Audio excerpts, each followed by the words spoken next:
Good evening, everybody. How's it going? Hey, how's it? How we start at the same time? I don't know. Are you streaming right now? Let me pull you up. I'll lurk too. I haven't gotten all my notifications yet. I just sat down.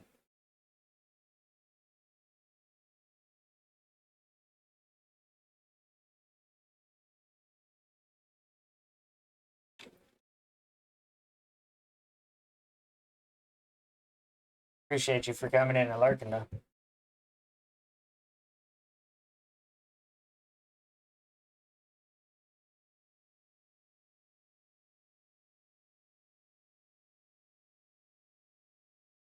Oh.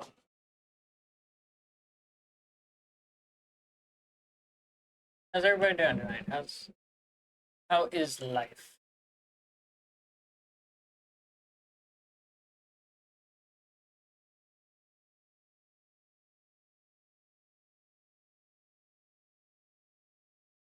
Oh, there he is.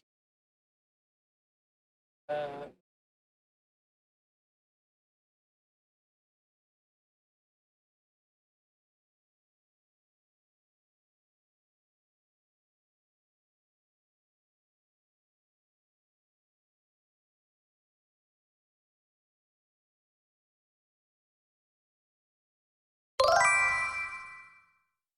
oh, hello. Thank you for the follow. Appreciate you. Come on in.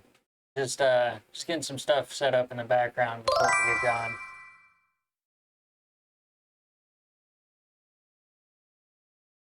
Appreciate you. Appreciate you.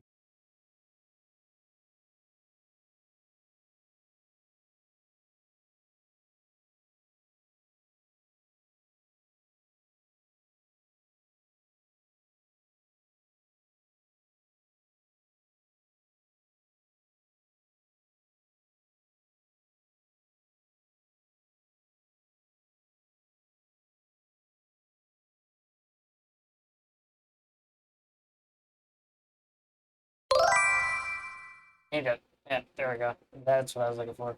That link right there. Perfect.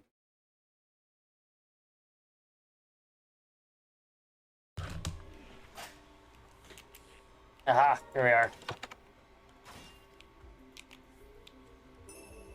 Chain of sorcery. Oh, What do you mean never muted your volume so fast? I wasn't even But loud. like, I don't want you to be out your. there we go. I don't know why the sound is still coming through. I didn't even start cursing yet. I'm gonna have to mute this section until I get that fixed. Still coming through. Probably because my computer's being a butthead.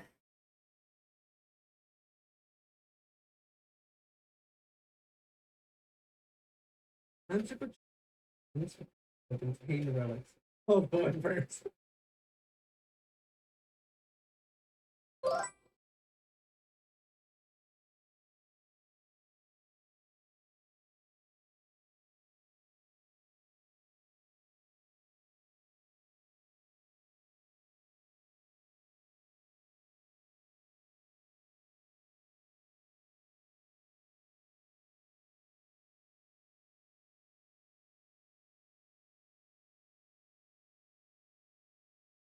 Yeah, yeah.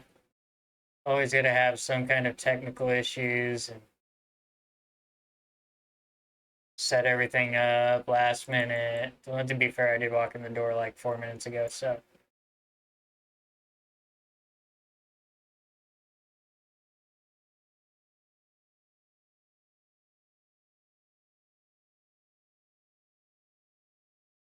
There.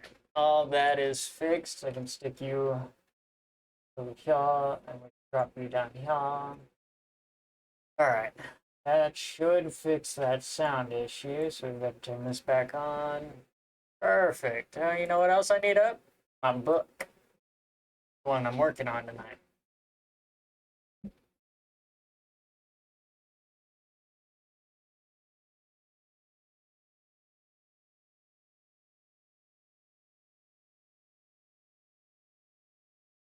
Ah.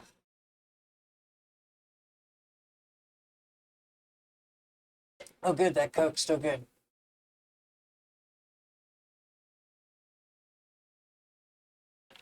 Want to give a quick shout out to this lovely lady right here. Now that she's got clips. Oh, are they not going to show up on this one? Damn. Of course they won't show up on this screen. He gets Right. something to drink. Quickly move. Now it's dry. There they are. Yeah.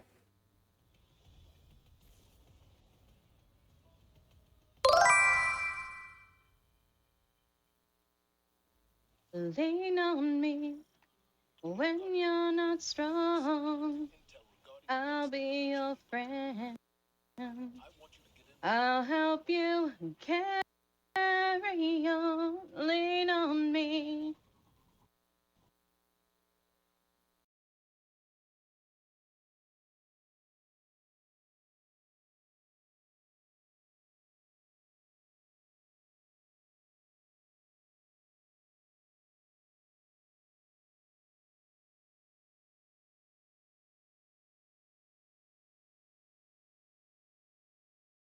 Nope. I refuse to let you take them down. I will download them, then re-upload them, and then store them somewhere and play them every single day. Off your computer on full blast. Tempt me. Tempt me. I'll do it. You know I will. Because I like it.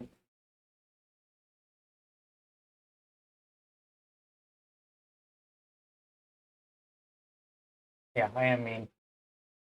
It's okay. You signed a contract to love me. You have to put up with it.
Notes are up. Text is up. Let's see, what else did I need to do? Oh, I gotta share a link. Somebody will get all mad if I don't share that I'm live.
Mm, do. Let's see. Supposed to have music playing. Where is that at?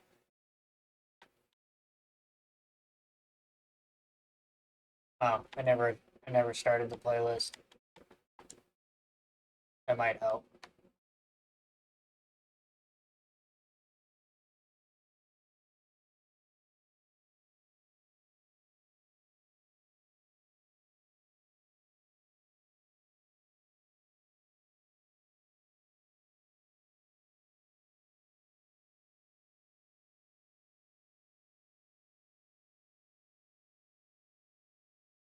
Oh, I just realized something. If I play it through there, I'm not gonna hear it. So we're scratching that idea. Not using the Xbox to play music.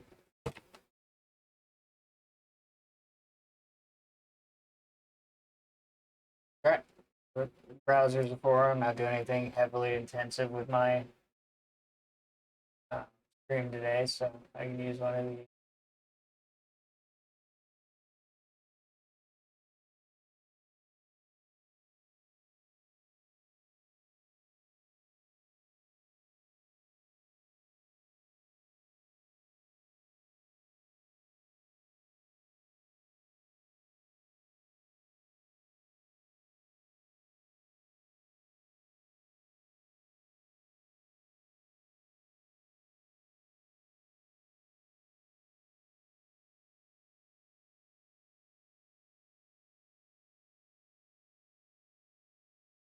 Oh, the death counters from Remnant last night. I just haven't hidden it yet. I get there. I'm just trying to get some noise going on in the background.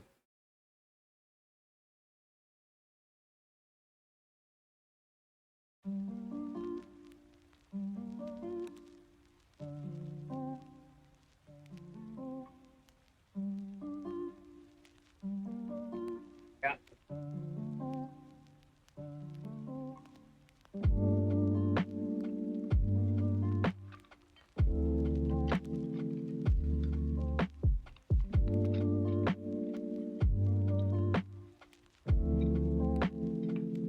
But thank you for reminding me that was there. Now I gotta remember to change this title.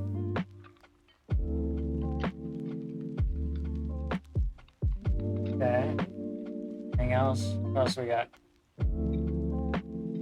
Music's oh, we're gonna send those damn reminders out. Hey, you're live. Come watch.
Uh, I think I wore it yesterday, but no, you're right. I can take it off. I did wash my hair today.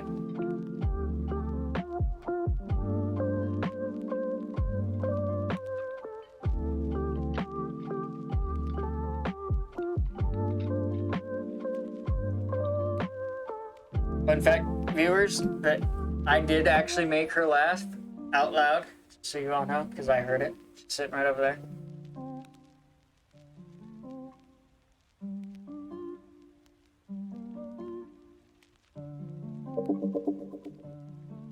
Floof. Yes, my hair's floof.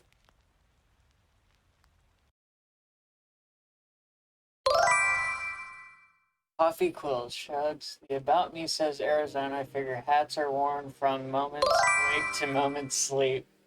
Yeah, I mean, I anytime I leave the house, I'm wearing a hat. Hello, coffee quills. Blueberry bean. Good evening. How are you doing? Let's see. Waves muted, but lurking. All right, cool. Welcome. Here, since you can't hear me.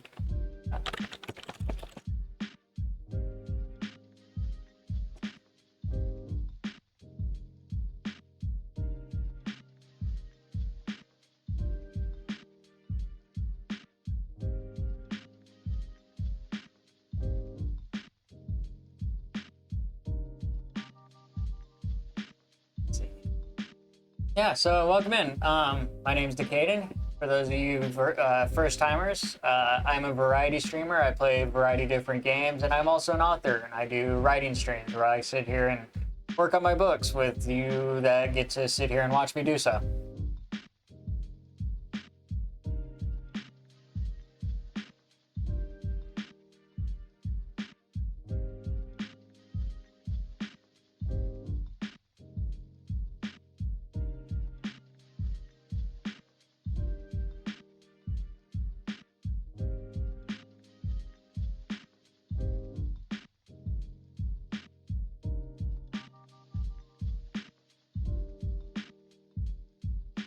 You know what? I don't know if you still have me muted, so I'll type this out.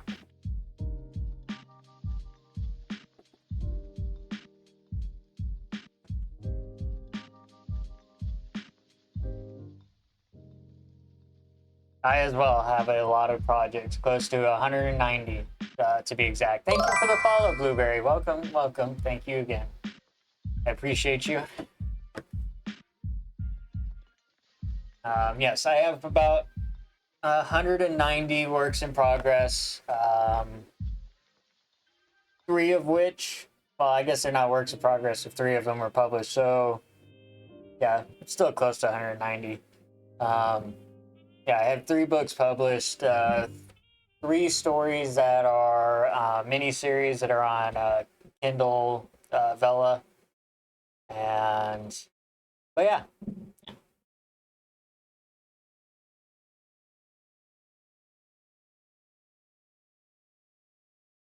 Well, welcome in. Yes, I always appreciate seeing new writers and veteran writers. All are welcome here. Yeah, definitely. All got to start somewhere. You'll get there. It's just a matter of time. I've been doing this since high school, so over 20, almost 23 years now. Ooh, got the cat sticker going. Pop, pop, pop, pop. Love it. Thank you.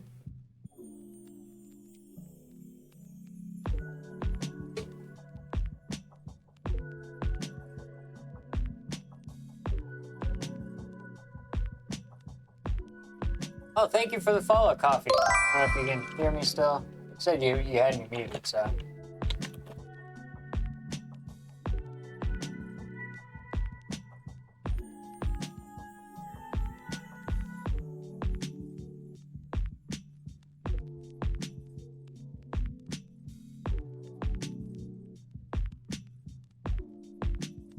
So what we're working on tonight is I'm refreshing because it's been a while since I worked on this particular book.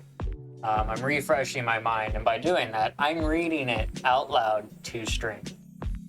Yes, I know, what a terrible thing to have to hear my voice read 8 chapters to an entire stream, but you know what? Some people sat through 4 chapters last stream, so they didn't seem to mind, so I'm going to continue the trend and we'll keep it going. But it really helps me figure out the sound and tone of what I'm going with this story. And I was actually able to pick up a lot of mistakes I made early on in the first few chapters. So, you know, I didn't know there was actually a writing community on Twitch. So I'm going to have to start doing a little bit of digging and see if I can find that. Oh, I should make you read this aloud. Be a lot better than me reading it aloud. Listen, out of the 2 voices here, yours is far better than mine.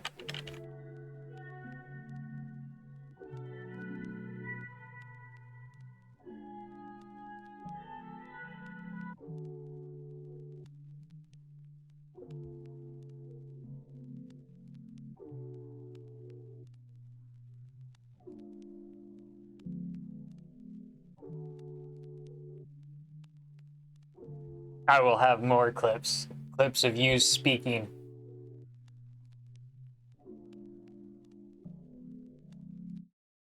Anywho, let's get into it.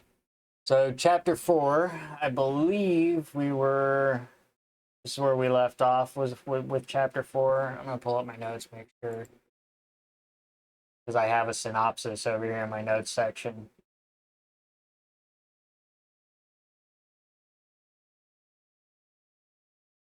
Okay, so here in chapter 4, it's a third person's perspective. So this particular story, I bounce around between a third person perspective and then a first person perspective. And in the first person perspective, I do two different perspectives, one of two different characters, both being the main characters. I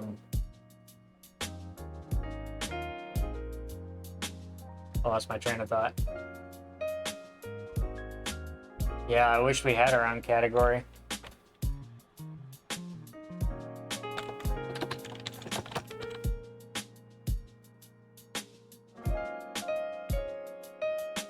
Another thing I need to look into is a closed captioning extension for people that come in and are muted or don't have audio or something like that, so they can read what I'm saying.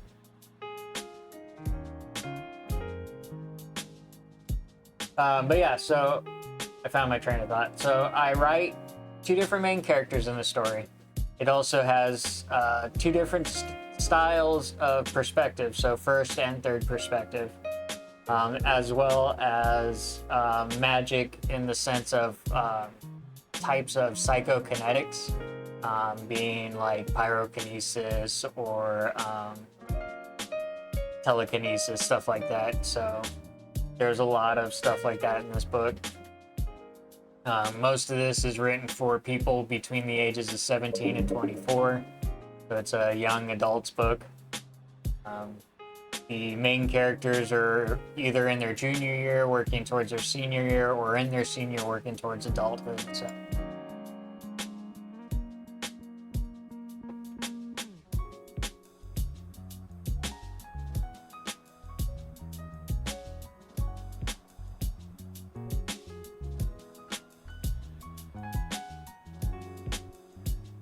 that is pretty cool.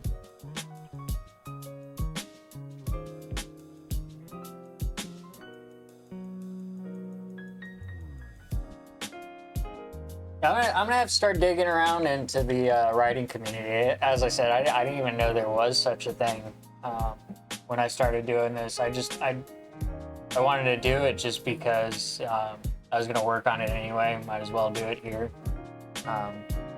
And plus, too, when I made a comment about it with certain circles, they were really excited about the concept. So the whole idea behind it is, I do it and they come in and hang out.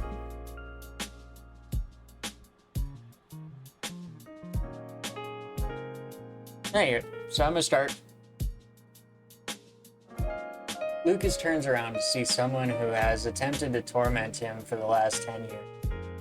He was just over 6 feet and overly muscled. He acted just like any other rich kid jock in any other town. He treated everyone around them like they were both to bow down and worship the ground he walked on. Just like the three goons behind him that laughed at his snide remark. His black hair was shoulder length and styled like some early 2000s anime villain. His teal eyes glowed slightly as if he was constantly using his psychokinetics at all times. Which, if Lucas had to guess, he probably was. Maximilian was a hydrokinetic, which meant he could control water, so he probably enhanced his own physicality by manipulating the fluids in his own body. Either way, he was a literal douche. He was definitely the school's worst bully, and he felt he could get away with it because his father was the one who built this place in the beginning. Lucas smiled softly. I'm sorry, Maxie, I didn't know that your father let you out of your cage this week. Lucas looked around. Did you chew your leash off or something? Or does he not follow color laws either?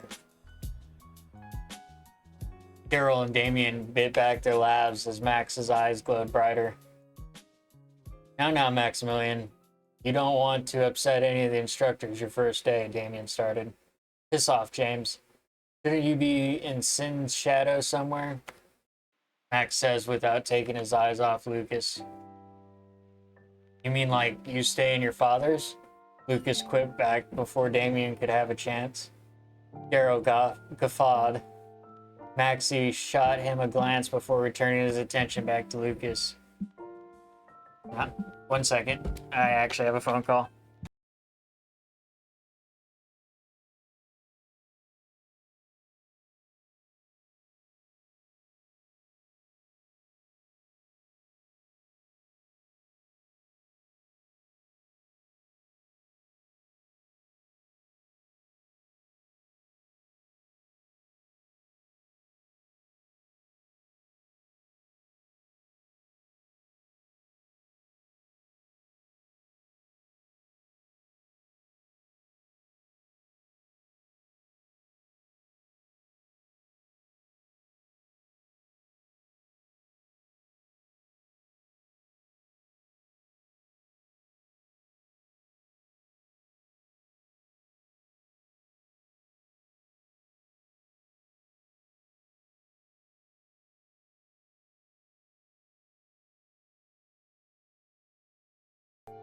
Alright, yeah, I'm back. Wrong number, apparently.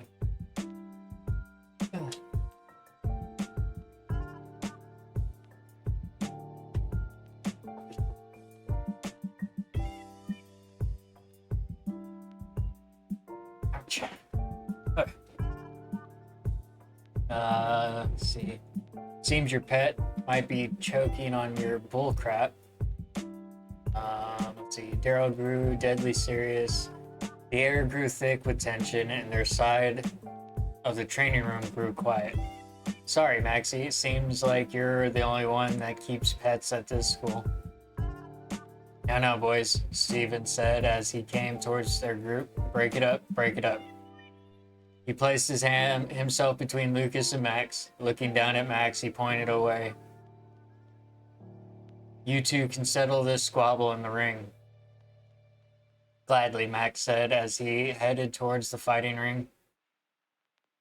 Lucas took a slow breath and released all the pent-up rage building up inside him. It would do no good to blow up in this building and hurt all these innocent people.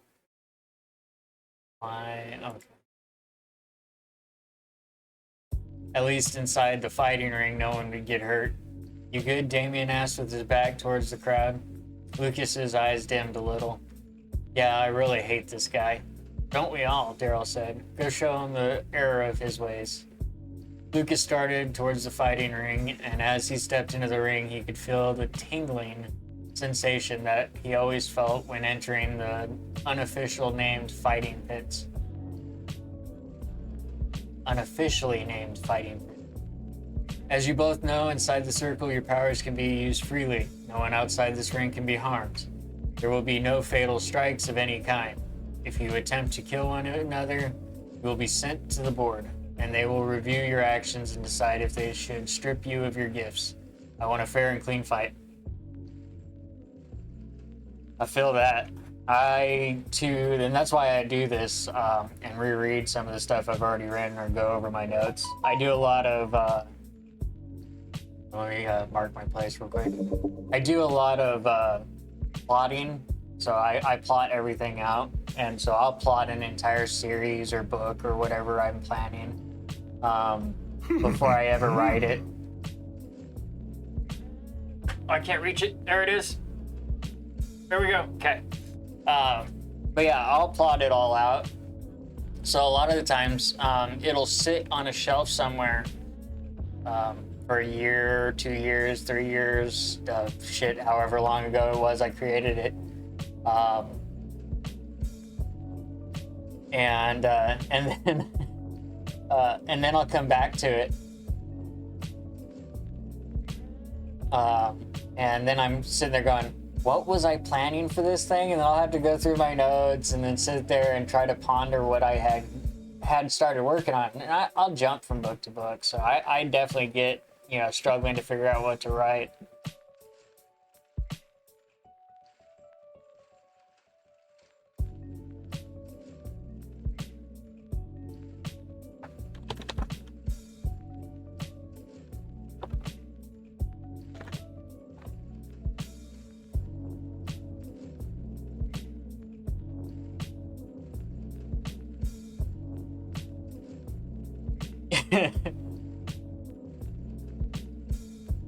Yeah, it was.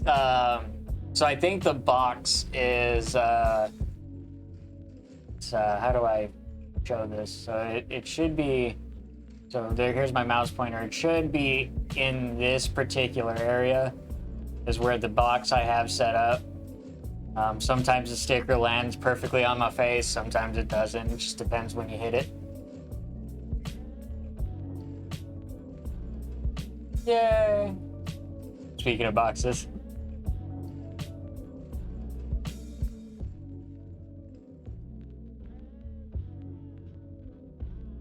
uh,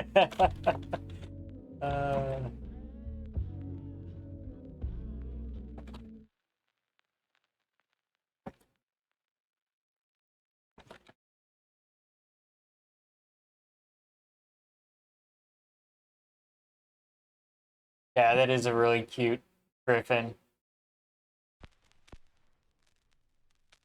So that's a cute one too.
So now that I know you guys are streamers, I can give you a follow.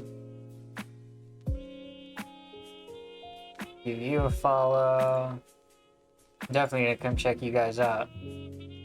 Let's see what you guys are, what you guys got going on. I like meeting new people, seeing new streams. Some of the stuff is really cool that I've come across in the couple weeks that I've been doing this. Oh my, look at those.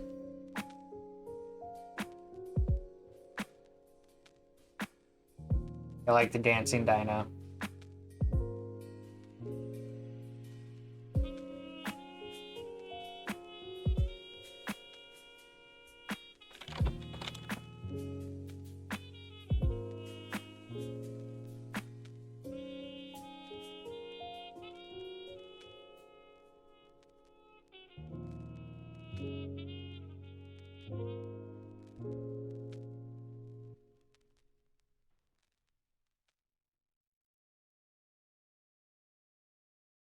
Oh, you got two dancing dinos? So all I seen was Dino Dance. I did not see the Supposa Jam till now.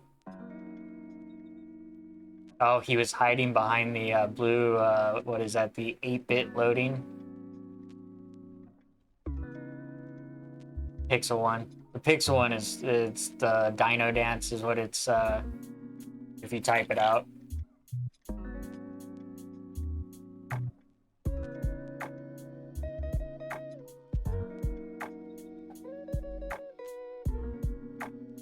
Oh.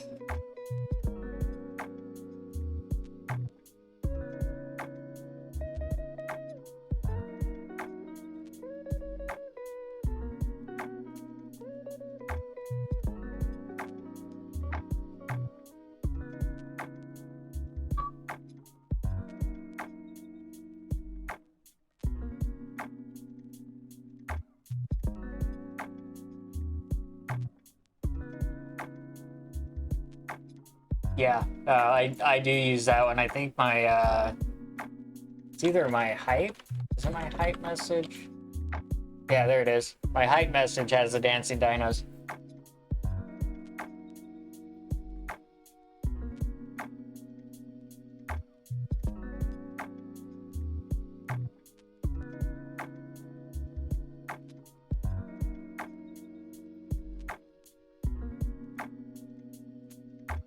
The silence thickened inside the ring as the blood pumped into Lucas's ears. All he could hear was his own breathing.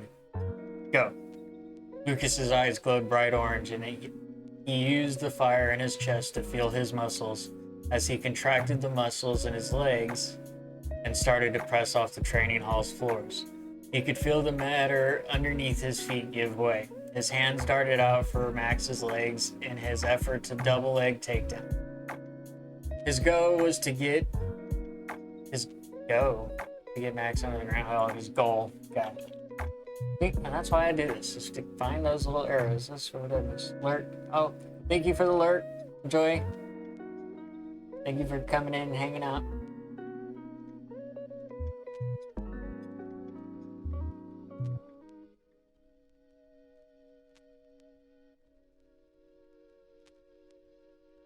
Yeah.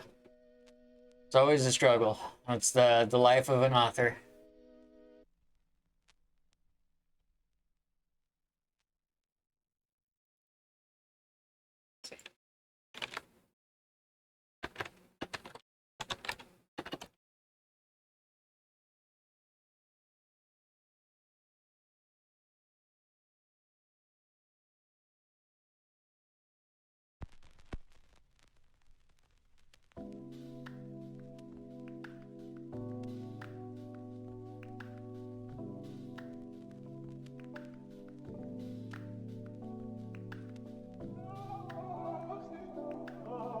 Let's see, where was I?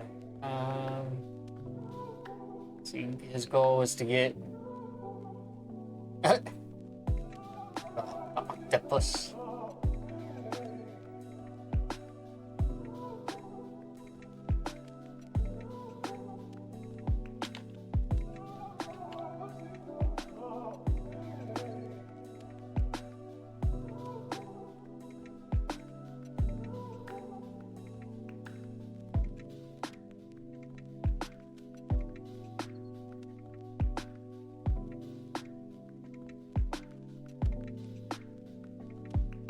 Receive.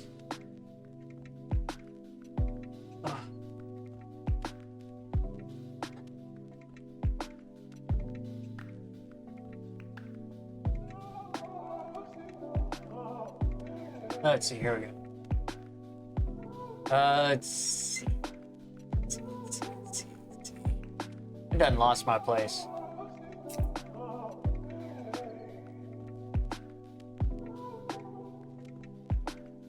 As he contracted the muscles in his legs and started to press off the training hall's floors, he could feel the matter underneath his feet give way. His hands darted out for Max's legs in his effort for a double leg takedown. His goal was to get Max on the ground and rain down the fire-infused fist. Rain down the fire-infused fist down. Why do I have a double down?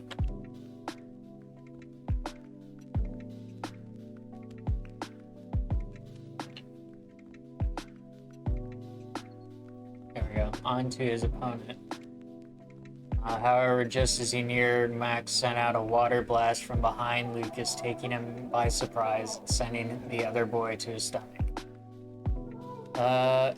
Expecting a second attack, Lucas rolled away from Max as if in instinct. The second strike hit the training hall's floors. Lucas rolled to his feet and poured fire from his feet to propel him backward. Rolled to his feet.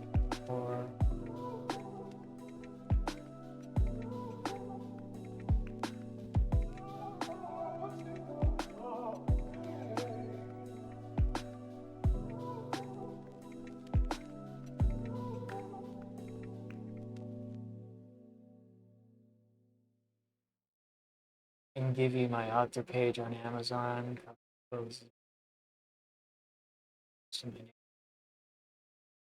Fix that.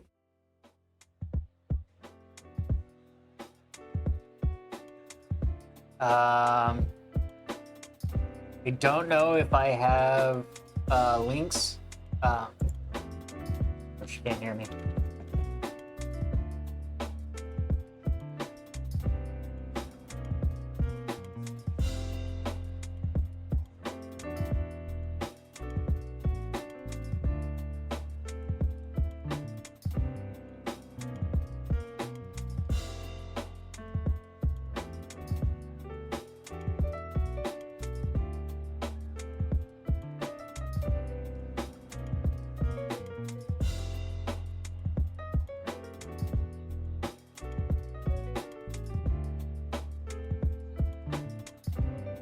Lucas rolled to his feet and poured fire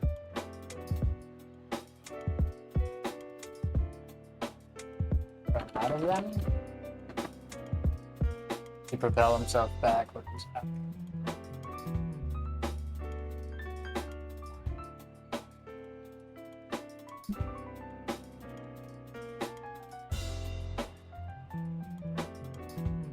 And as he did, a whip crack sounded. Max struck him in the face with a whip of water, breaking the skin and leaving a small streak of blood to form just under his left eye. Lucas's fire consumed that and instantly healed the wound on his flesh, pouring more flames into his muscles.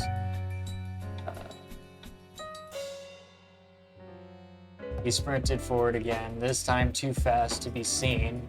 He landed a 1-2 combo punch into Max's gut and temple, knocking him to the ground. As he tried to land a drop knee to the shoulder, Max rolled and set a jet of water into Lucas's chest. The second jab of water followed it, and then a third. The wind in Lucas's lungs was forced out of him, and he started coughing up water. Lucas struggled to breathe for a moment before filling his lungs with fire and burning away the foreign liquids. There was so much fire in his lungs that he had to eject it. With a wink, he spits fire in Max's direction, who had just barely enough time to wrap himself in a cocoon of water. The entire circle filled with flames, and it looked as though it was a solid column of fire. Yoga flame could be heard from somewhere in the crowd. Match, Steven's voice could be heard over the roar of the fire. Just as quickly as it started, it was over. The flames were extinguished, and the barrier was released. Before Lucas could step away, Max tripped Lucas, sending the boy to his face. Before anyone could say or do anything, Max left the building. Coward, Daryl called after the retreating form of Max's goon squad. He's up, Daryl. The day was won. No one saw that. Damien said as he pats the big man's back.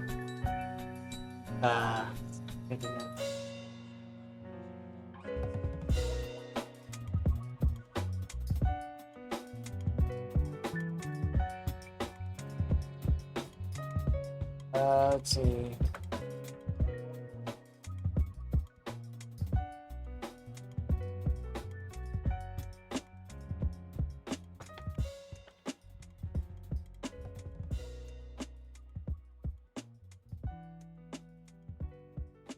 We're gonna pull it up right here, live on stream.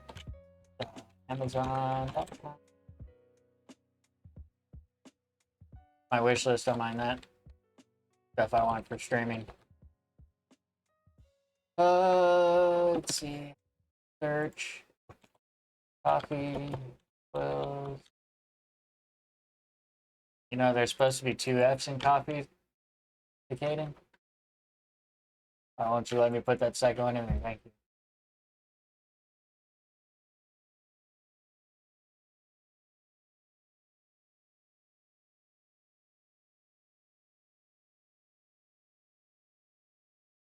Oh no, it's fine.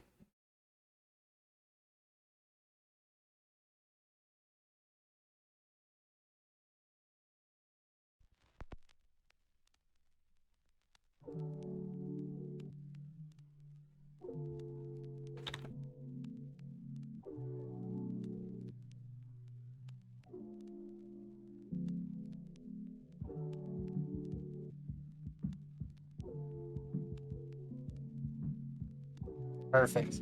Awesome. So here is the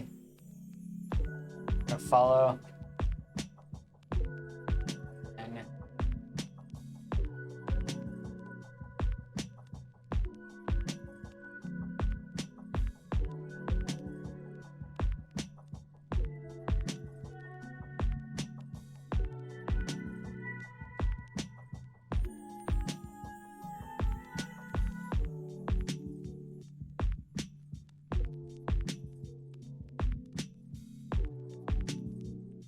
I don't know which one to read. uh.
Yeah, it did make me have to put in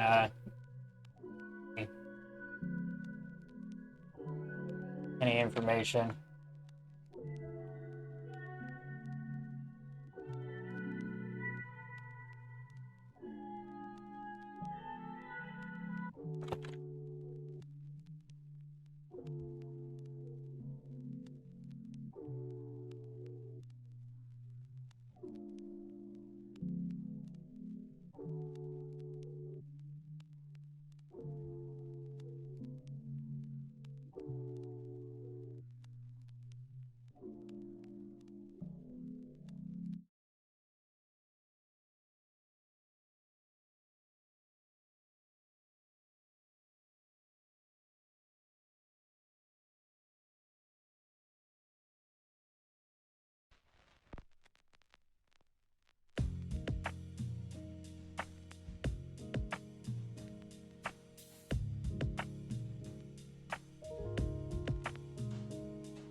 Holy shit, it's hotness. Hey, how's it going, Alessa? How you doing?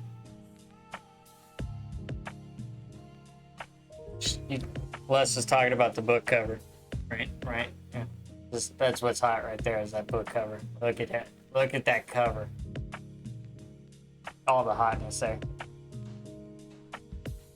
Oh, okay. I forgot I have that link down there. Alright, we're back to this. How are you doing tonight, Alessa?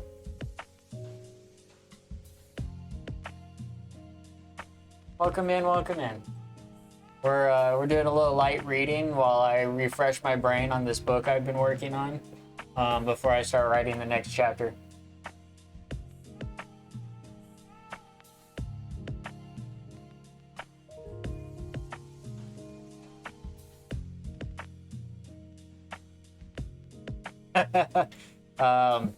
If you lived any closer to me, Blueberry, I would come and take that spider off your hands, but unfortunately, I cannot.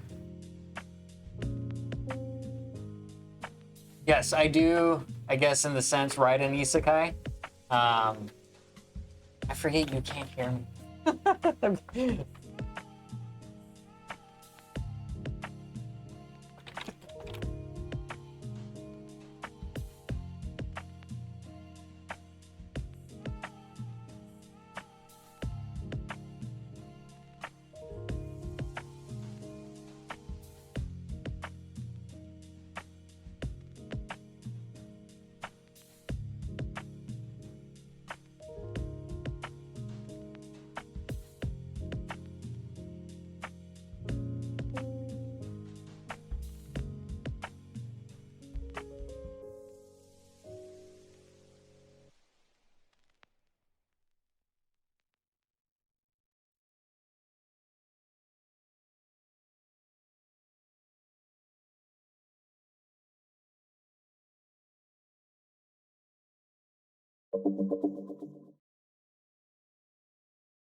There.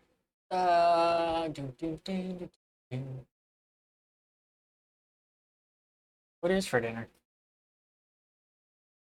Chicken fried rice. That sounds yummy. I was very. What? Running away. Hi, baby. Hi.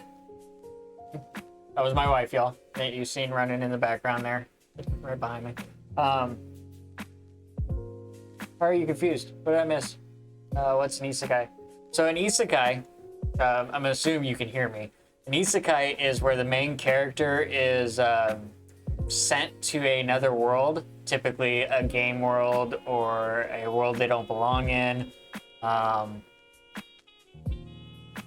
Give or take, that's generally what it is. So most lit RPGs are written in the same premise of an isekai.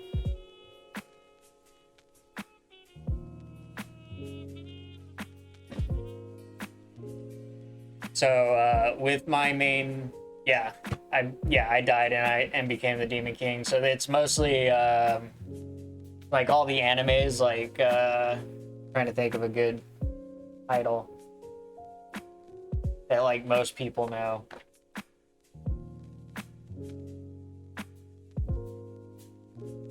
But yeah, so my main series is called Urban Legends Online, where the main character is dying, and instead of permanent death, a scientist has come up with a way to transcribe his brain or his thoughts and memories to a avatar in a virtual world where he becomes a character and thus lives the rest of his existence there. Yes, it is a typical trope, I understand that, but it provided me with a great outlet to write a lit RPG where I had to design the entire game mechanics. And that is why that book series is still in a work in progress state, is because I am designing an entire player's handbook per se before I can put that book out. But yeah, I have to come up with all the game mechanics, how the game functions, how the game plays. Because the idea is once I do the entire story, it'll become like a tabletop RPG at some point. Shut up and take my money! Yeah. It is a very large project. So the entire book series is 21 books. It expands 3 different series. So the first one is one character's perspective, and then the second series is a series in tandem with the main series. So books, what is it, 8 through 14 are from the perspective of the main character's son. And then after the first 14 books, the last 7 are a conjoined story where both main characters from the 2 separate series will team up basically, and then finish off the rest of the story. Inside the 21 book series, there are novelettes. I think 6 or 7 per book, for like little backstories for all the side characters that will probably make appearances, or little side stories that'll pop up, side quests, if you will. So the first set of novelettes, which are published, Rooks and Kings, and then I'm already spacing the title of my other one. The Witchcraft one. Those 2 are both backstories for side characters or party members for the main character in book 1 of Urban Legends. So yeah, it's a huge project, and I did have half of the book 1 out, but the only reason half of it went out was because of the fact that I put a deadline on it. And I wanted to meet that deadline, and I got 60,000 words written. I was like, it's only halfway done. It's not a complete novel, but it is technically a novel length. Maybe I'll do a part 1 and a part 2, and just release part 2. Well, I had some medical shit come up and wasn't able to continue writing part 2, so I ended up pulling part 1 off until I could finish part 2, and then I'll release it as a full-length novel. Each one of the Urban Legends Online series is projected to be 120,000 words. So I believe it's like 300, 400 pages, something like that. At your standard book size, which is 4 by 5 inches.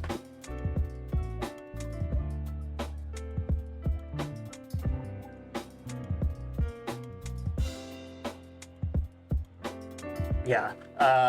One of the passive characters, which is the spirit guide to the main character, and this is probably one of the biggest selling points and probably everybody's favorite aspect of the book, is he's a spirit guide, spirit companion that follows the main character around.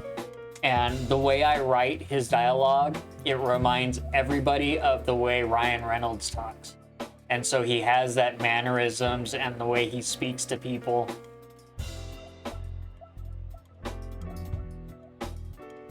Yeah. Oh yeah. Oh yeah. But yeah, he has the mannerisms and the way he talks to people, and he'll just sit there and he'll be like, "Hey, princess, how you doing?" It's just so the way the character was written, it was designed that way. And somebody made the joke that if this book ever got popular and I needed a narrator, I'd probably ask Ryan Reynolds. I would die if I can get Ryan Reynolds to narrate just one of my books.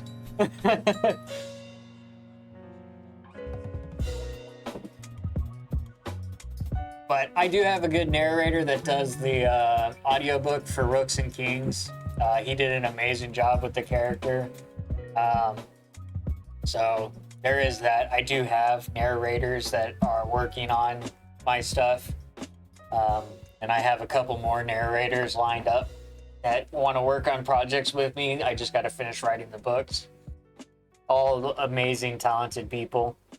Because I sure as hell can't do it. I don't do voices, and I don't like hearing my own voice. So, here we are. I'm reading my own book for stream, because I'm an idiot. I need to stretch. Hang on.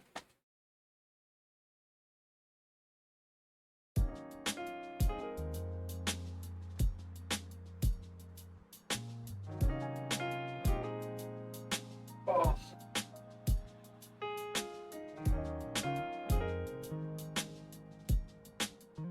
Starting to feel my back stiffen up, so I had to get up and move around a little bit. But yeah, hopefully I get a couple more of these out. The last book I just published was Inheritance of Chaos.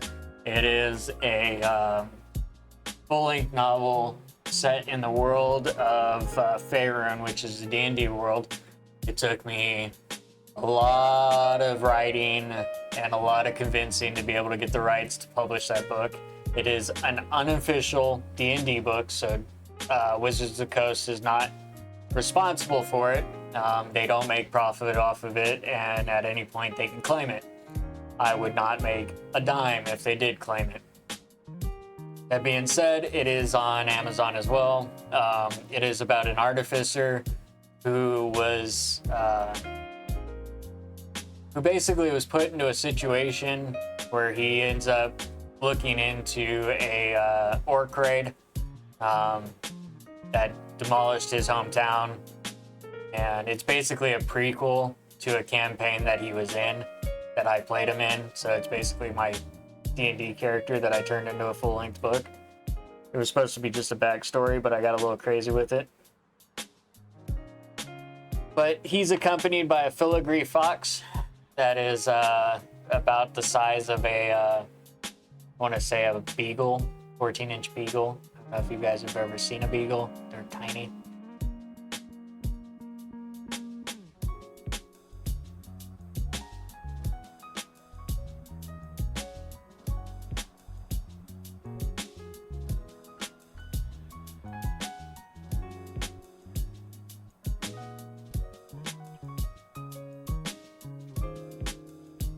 Let's see.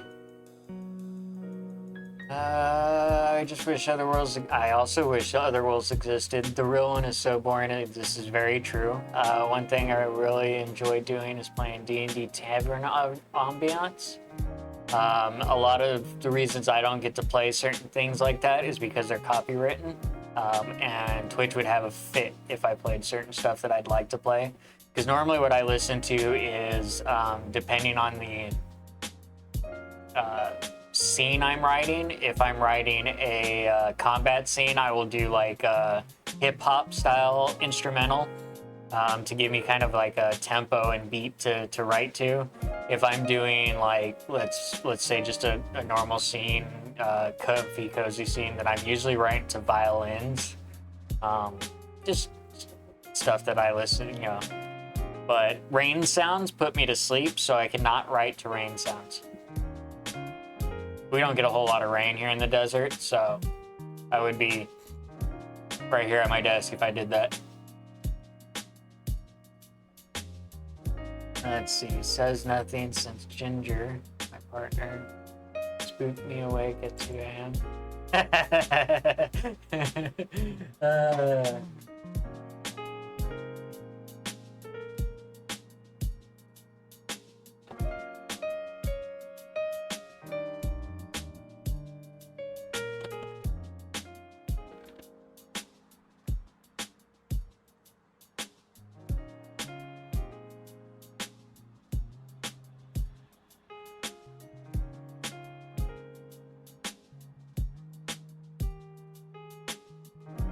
So what I'm playing right now is a streamer-safe website called Slipstream, and their playlist that I'm using right now is called Lo-Fi. They have a good variety of different things, and probably the more larger playlist.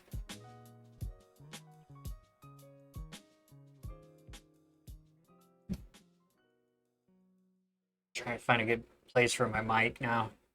Now that I've taken my popcorn bowl off the table.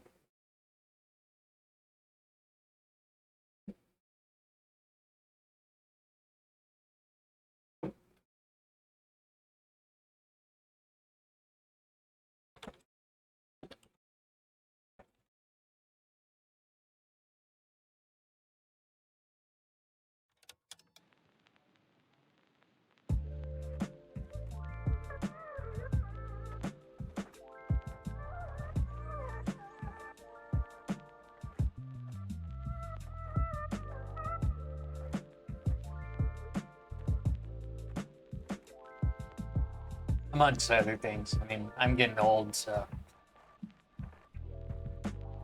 I've seen a lot, done a lot, been in a lot of places. Come on, screen, work with me here.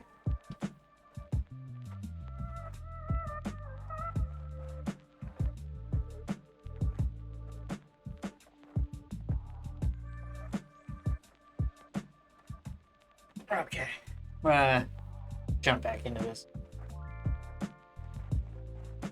The day isn't over. You guys will have to be on defense the rest of the day, Steven said to the group of boys. Lucas has had issues with that boy for a while now. I can handle it, Steven, Lucas says as he gets up to his feet. His body is so hot the other 3 guys could feel it. Dial it down, dude, Damien says, waving his hand in his face. I do not doubt that you can, Lucas. I'm just saying, don't let your guard down. He looked back towards the direction Max had left. I don't want to be reset because I killed them.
Oh, ah.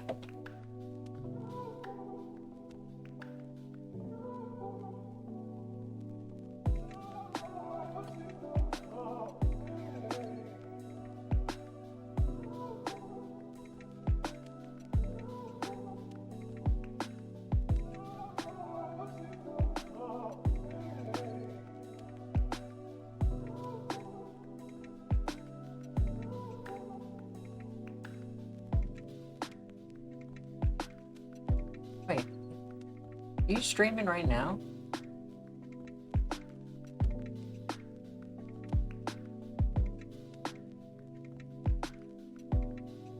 You are.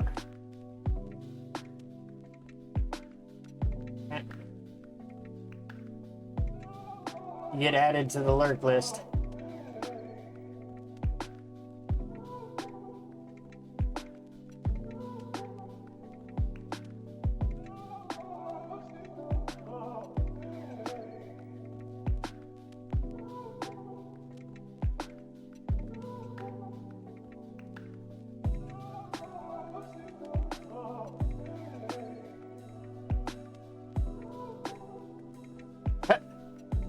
I'm sitting here like, I just dawned on me. Good job!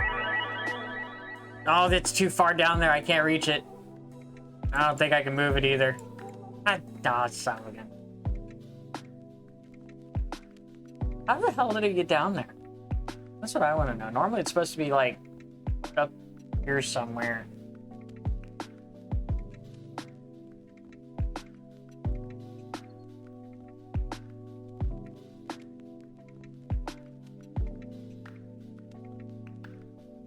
Oh, I appreciate you.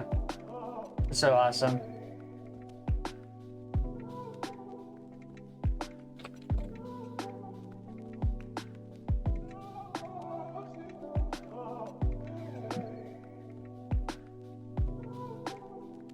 Good job! Almost there. I wish I could move these. But the dang sticker app thing that I use doesn't let me move them. Sorry. I'll take the pet. Hang on. Wait, oh no, I can't switch it. You know what? I could. I'll probably be too late by the time I find it.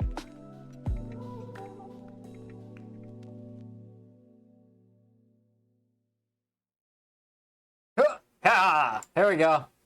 Yeah, get that head pats. Get that head pats. Boom, go boom. Get them head pats. We found a solution. Go back over here.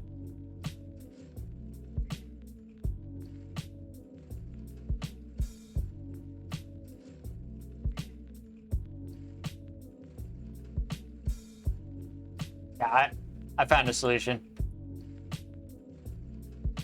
We just move me to it.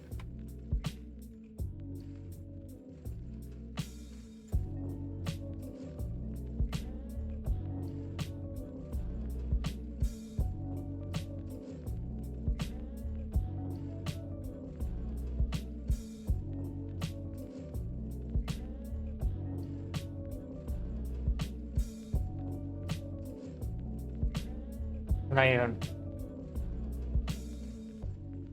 Yeah, the pat FX is awesome.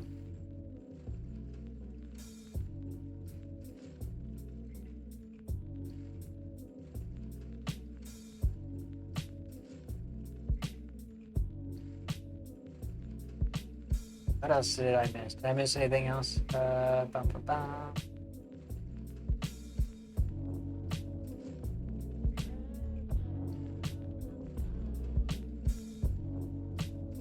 Now, yeah, Coffee had mentioned that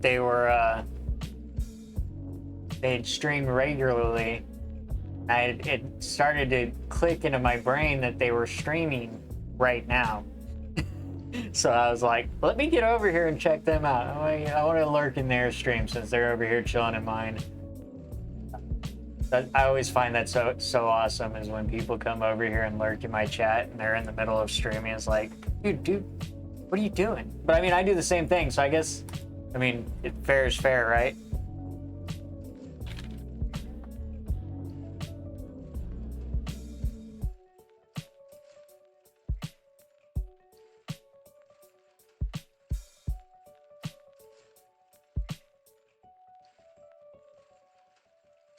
All right.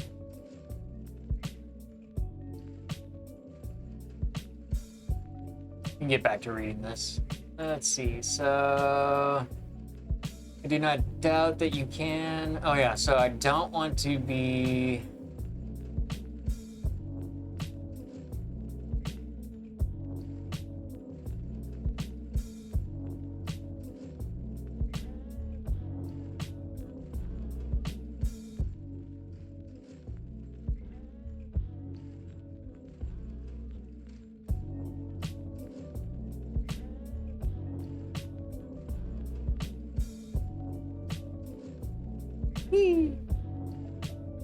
That is such a cute little emote.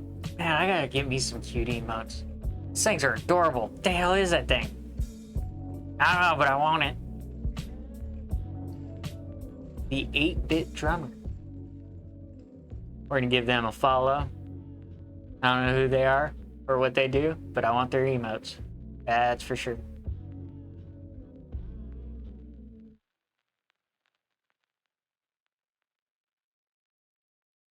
All right, so I did have this right. I don't want to be the reset. I don't want to be reset because I killed Brandon's only boy. Damien. I don't think the world could lose wrath and patience. Damien scoffed. Steven shrugged. Maybe they won't reset me. However, I'm pretty sure they can come up with more creative ways to discipline me for acting rashly. The point is, be safe. You got it, the three boys said in unison. That's chapter 4, and we're on to 5.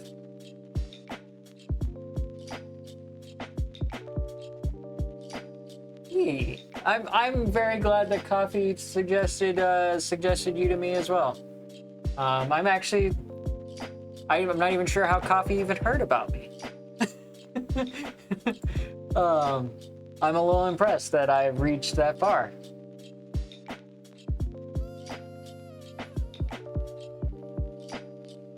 Oh, okay.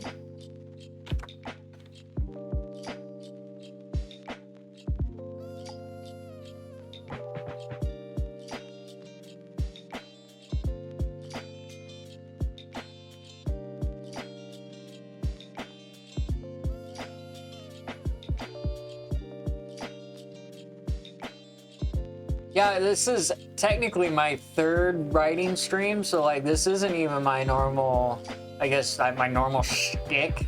I'd like this to be my normal thing. Like I love writing. It's my love, my passion. It always will be. But I didn't even know this was a thing. To be honest, like I didn't know people did this for streams. Like, really? This is all new to me, so I'm still learning. I do a lot of gaming, like I said earlier. I'm a variety streamer. I'll do a little bit of everything on here.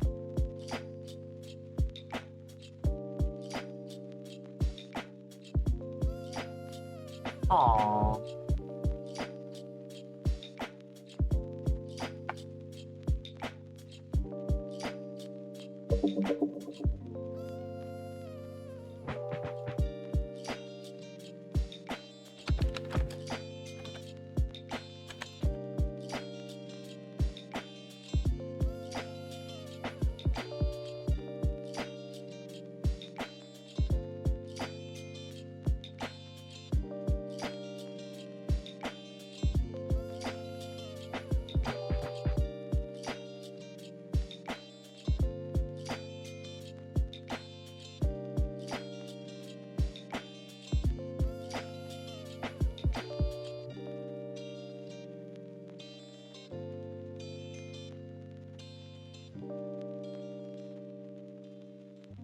No, I appreciate the kind words, Blueberry. I really do.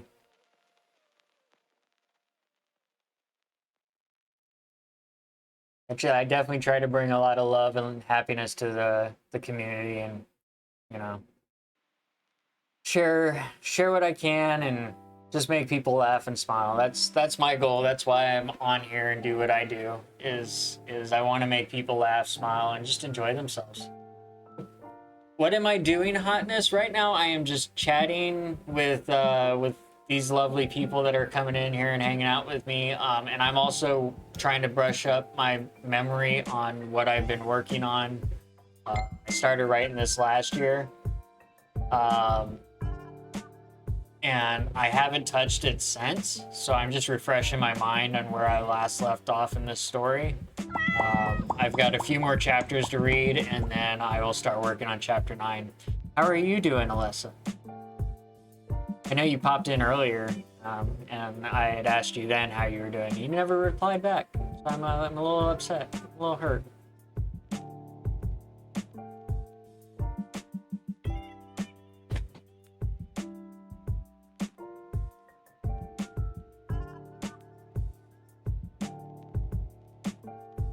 Oh, I guess I did write a third person or a third perspective. Let's see. I have to check my notes real quick before I start reading this chapter. What did I write? That was a third person. Okay, so it is a third person perspective of terrorists and her power management class. Okay, cool. Let's see what we got. Let's popped in.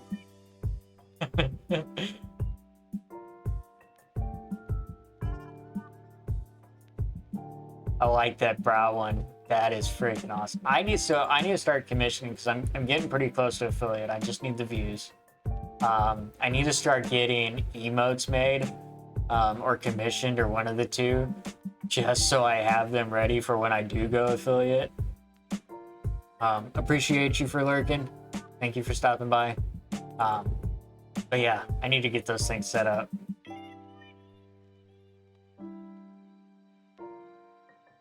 Give me a second. Okay.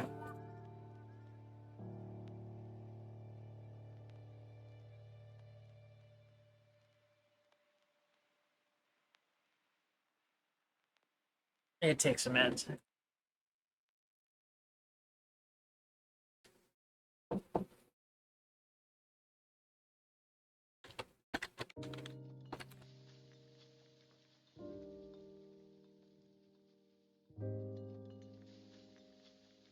Oh, thank you.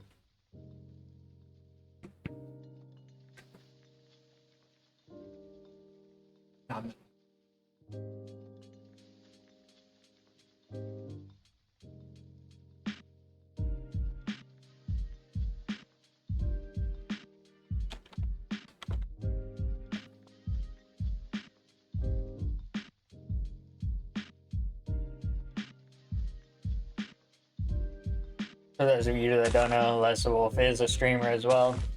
Probably one of my friends from Destiny. There she is playing Minecraft. Check her out too. She's entertaining, that's for sure. In this clip, she is.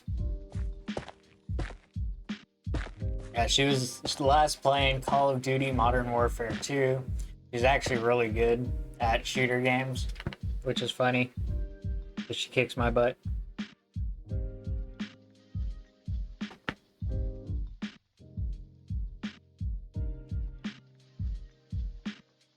I'm gonna have to take a break and eat this bowl of fried rice real quick, so I'm not eating on stream.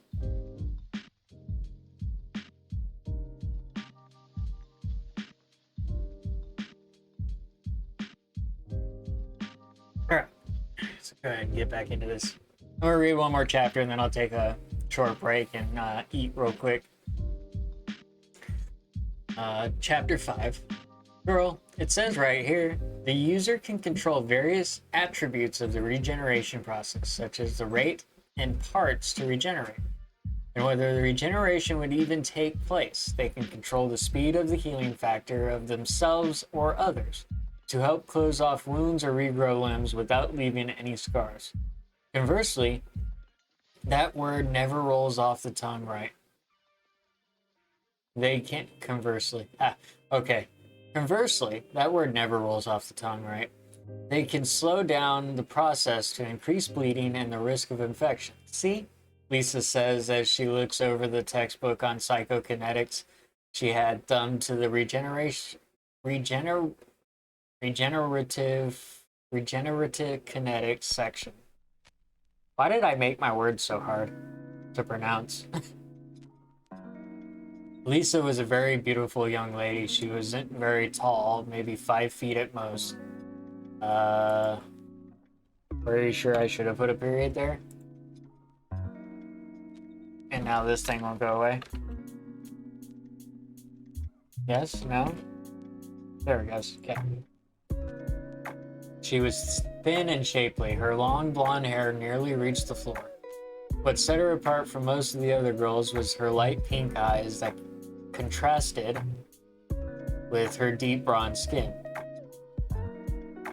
Terrace felt like the complete opposite to her friend, just shy of the 5.5 feet tall, pale skin, her shoulder-length red hair and blue eyes were normal in comparison. It goes on to say, by controlling the precise location to regenerate, one can prevent unwanted side effects, i.e. tumors or other disease-infected cells, from increasing and in fact cause them to die out by preventing cell division. This can also be applied to any matter blocking the wound, allowing one to regenerate around the blockage or eject the obstruction. By applying the negation on an enemy, prevents regeneration and even reverses it, causing their cells to enter necrosis when they die without creating new ones. At high powers, one can even negate regeneration of the metaphysical levels, such as spatial temporal lock induced ones. That's some wicked stuff, sister. Lisa closes the textbook and smiles. I know, Lisa, but still, it feels like this power mocks who I was, Tara says as she leans back into her seat. The gods do have a sense of humor, you know. Besides, it's not like you need to do that stuff anymore, right? Not really. Ever since you showed me that trick to remove the chemicals in my brain that cause addiction, I've not felt the urge to do that stuff again. Good. I'd hate to see my pretty little friend hurting herself for the sake of enjoyment. Girl, we can find you better things to do or people than that to enjoy. She said this with a devilish smirk. Terrace blushed a deep red as she looked away and started to flip through the pages of their psychokinetics textbook. So, I've learned that I can enhance my strength, speed, and durability during combat and get stronger and faster each time I try. I need blank. You need to take a step back. Who were you just thinking about right now when I said, or people to enjoy, huh? No one, her reddened cheeks returned. You're obviously thinking about someone, girl. Your face is telling me the whole story. Terrace focuses on her body and commands it to stop making her blush. Oh, that's a good use of that, too. Excuse me. So I was thinking I need to find a weapon I can carry on my person that would be suitable for my lack of actual combat powers. It's Lucas, ain't it? Lisa says, looking Terrace right in the eye. Oh my gods, it is. I know. Girl, I just watched your pupils dilate just as you mentioned. Just at the mention of his name. Your womanly energies just said, yes, please, Pappy, take me. Girl, Lisa giggled softly. Shh. You've been watching too much late night TV, Terrace whispered, hissed. It's not like that. I mean, shoot, I don't blame you. Lucas is probably one of the hottest guys on campus, especially with that mysterious past thing. Those dreamy orange eyes of his really get the nethers moist. God, Lisa, stop, Terrace whispered, hissed again. He was just the right height, too. Not too tall, but not too short either. Toned and not overly muscled. Pyrokinetic just means he is passionate, too. Lisa says and wiggles her eyebrows at Terrace. She just covers her face with both hands. You're incorrigible sometimes. Just admit you like him. Okay, fine. Yes, I like him. Are you happy now? Oh, hey, Lucas. What brings you to our neck of the woods? Terrace's face went pale. She quickly turned around to see no one standing there. Just then, her friend began cackling like a hyena. I hate you, she whispered softly.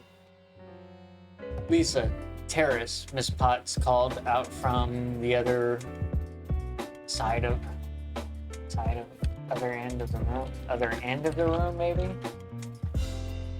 Settle down, you two. Oh, okay. Well, that makes a lot of sense.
Don't mind me, I'm currently trying to stuff my face as we speak. Go frickin' hungry.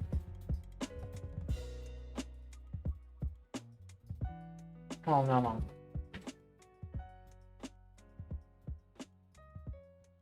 This has now become an eating stream. Everybody get your food and forks out. Let's get to chowing down.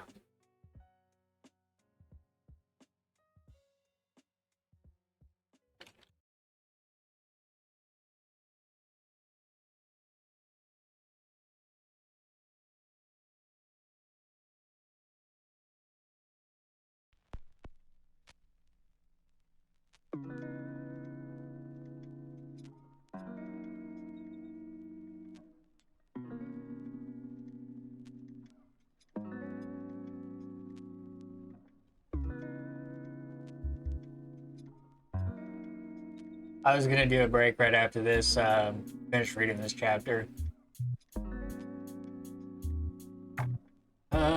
Settle down, you two. Sorry, Miss Potts, the two called out in unison. You should have seen the look on your face, priceless, Lisa whispered to her friend.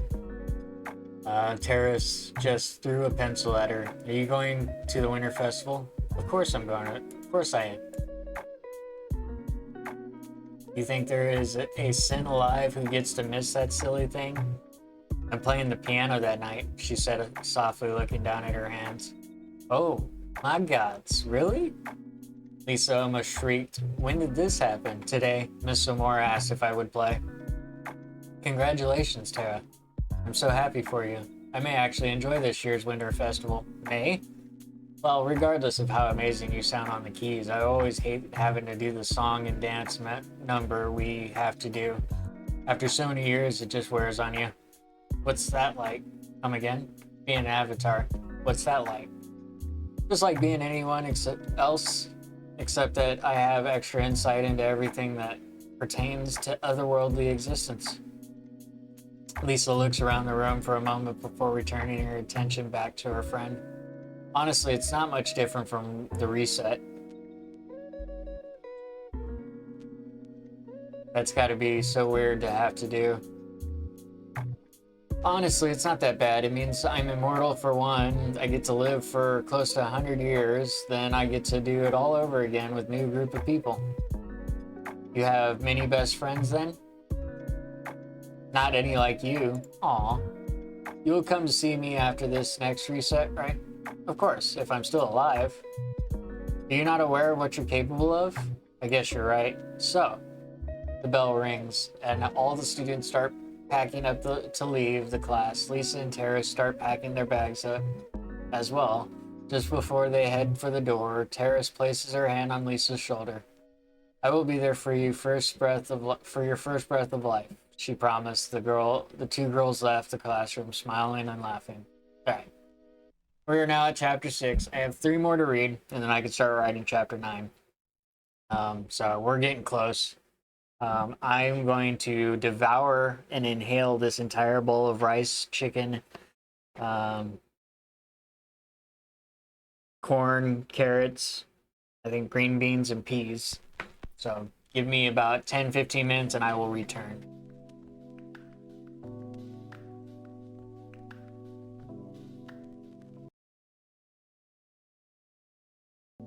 Oh, I didn't know there was egg in here too. Yes.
So it's just my audio that's not working. Everything else is working just fine. Just me.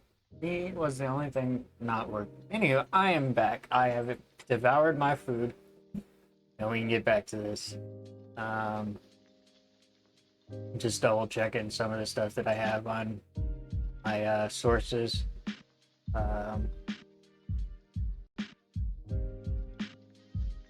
Bring this over here. I was over there chit-chatting over there while I was eating. Check on this one real quick. Okay. And one last person to spy on. Gotta spy on all my friends. Looking good in there.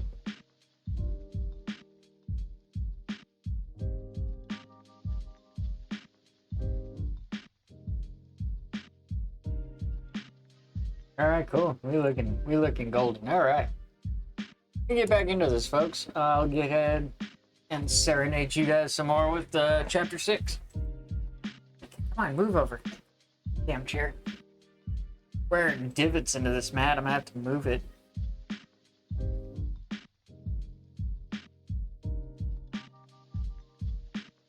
Let's see. So for chapter 6, I have in my notes, it's the third person. We see the group of friends. They're together at lunch. Betting money on who can eat more food than Justin or Luke. Okay. So we're at a lunch scene. It's in the third person. Terrace and Lisa finally got to the front of the line where they could pay for their food. Sheesh, the line was super long today. I wonder what is up. Mondays are always the busiest, Lisa replies with a soft smirk. I know that, but it feels extra busier.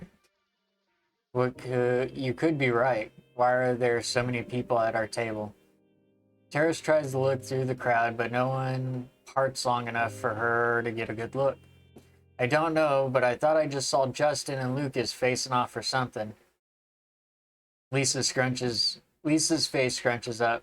Those two haven't fought since they were kids.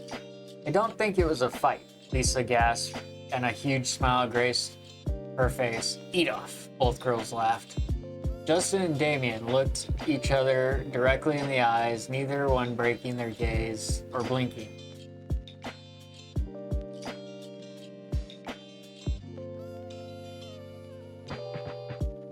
I feel like I have something written wrong here.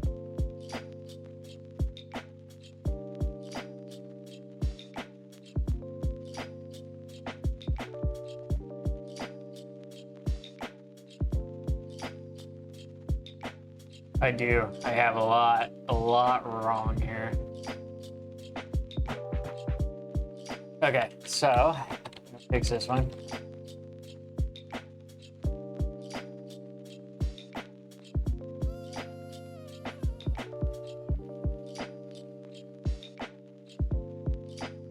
And then we gotta fix this one.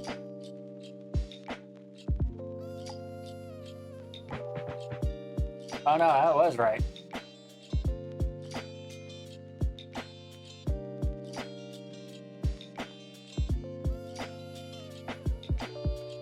This one is wrong.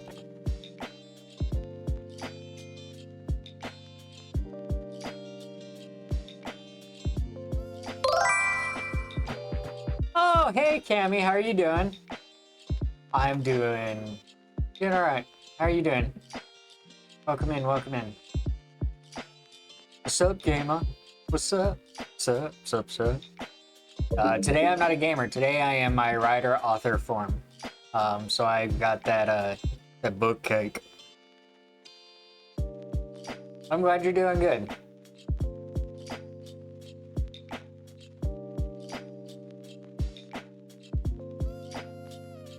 Oh, I still gotta go over and get Brisk to send me that so I can have it on the channel, because that would be great. That thing is awesome.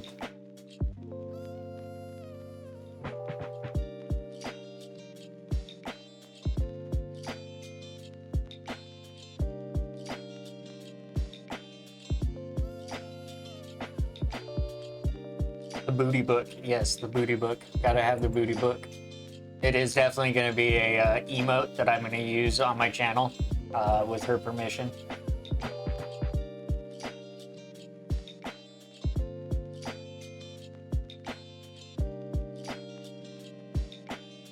I'm sorry, what I'm reading here? Yeah, this is my book. I'm going over and reading it. Hair keeps getting... Now I know why I was wearing my hat earlier. I'm going over and reading everything because it's been a while since I've worked on this book, and I'm trying to refresh my memory on what I was writing or had already written and the direction I was going with this book. So yes, this is all 100% mine. I base this off of loose theories on psychokinetics, so your pyrokinesis, telekinesis, stuff like that. So I did some research into that field of theory when it came to that kind of stuff, and then just created a world around it. I've also created several other aspects to this story that will, spread out into 3 other books. This is just the beginning or the opening introduction to the world.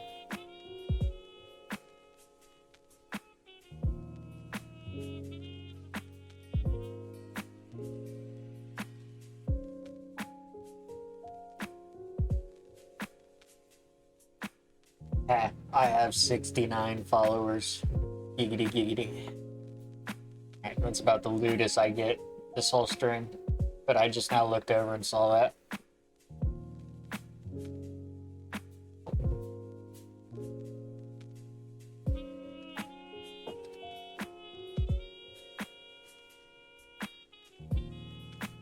I hope, you know what? I just said that.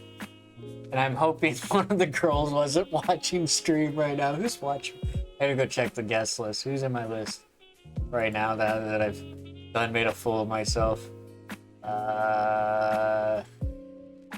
May's in here. Miss Cow's in here. Probably just lurking. Zen's in here lurking. Vice is in here lurking. Okay, none of my kids are in here lurking. Good. That's just what I need, is me making a 69 giggity giggity joke and one of the girls hear it.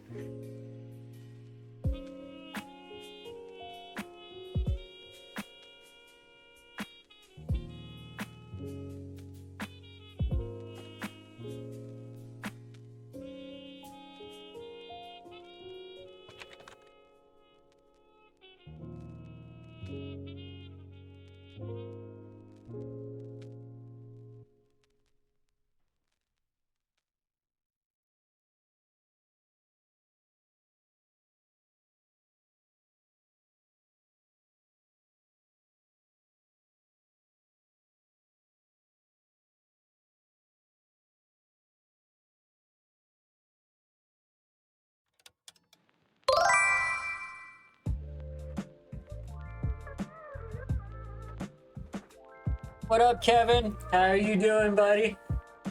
Are you on right now? So I don't get any notifications while I'm streaming, so if you guys are streaming, please let me know. I'd like to lurk in your channels and help you guys keep up with attendance.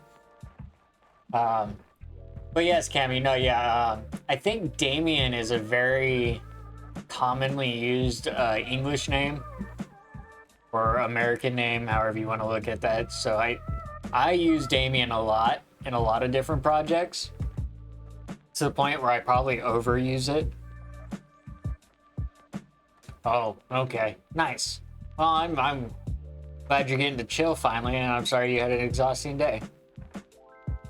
But hey, that's it's part of the working life, right?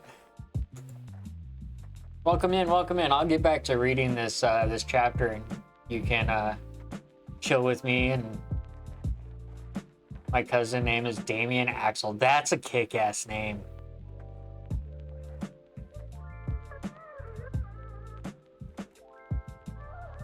Yeah, Damien is a very bold name.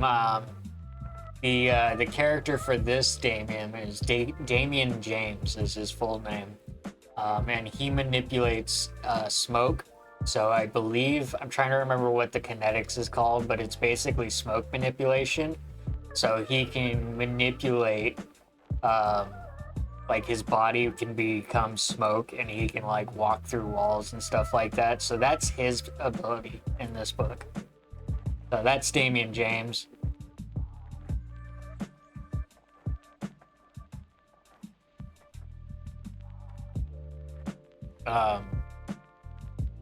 Justin is an avatar of sin. He is the avatar of gluttony and what was gluttony's opposite?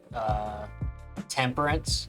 So he is the aspect of both the angel of gluttony and the angel of temperance. So in other words, he's the embodiment of those two angels. So therefore, he's getting ready to do a eating contest with one of his friends. So you've got the literal embodiment of gluttony facing off against somebody with pyrokinetics who can burn fuel faster than anybody else in the campus. So they're getting ready to see who can eat better than the other.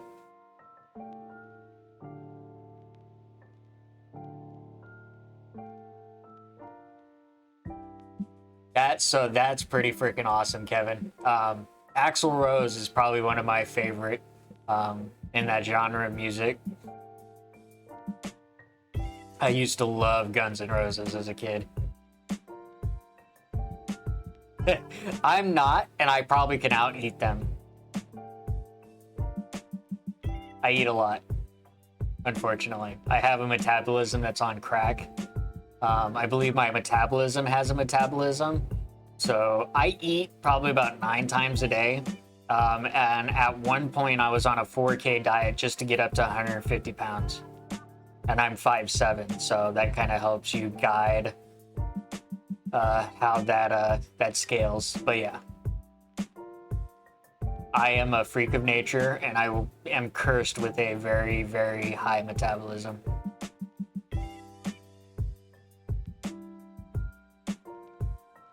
Yeah, I eat a lot, and that's where a lot of this scene was created from. Was my eating habits in high school. So that's how I came up with this scene. Was me and my best friend would have an eat off. People would bring us food, and we'd sit there and see who can out eat who. And my best friend is now 6'7", 450 pounds.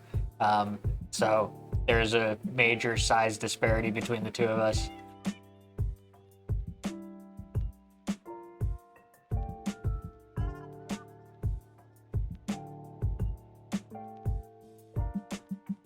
I agree. At 1:30 p.m. today, and it's 10 p.m. now. Ooh, wow, okay. Yeah, no, my best friend is huge. He was probably one of the closest things to a brother I had growing up. So, yeah, I've known that dude forever. We're still really close. We don't talk as often as we used to, ever since we stopped doing the professional wrestling here in town. But yeah, no, he's massive. That's for damn sure. He's a big old boy. Oh, you ate at 1:30 p.m. today, and it's 10 p.m. now. You know, Kevin, I would say that's a little unhealthy. Even so, from what I've learned, even when you're overweight, you still need to eat to keep your metabolism in motion. Even if it's like a light meal. So like, let's say you made a single egg and a piece of toast, and that was your dinner.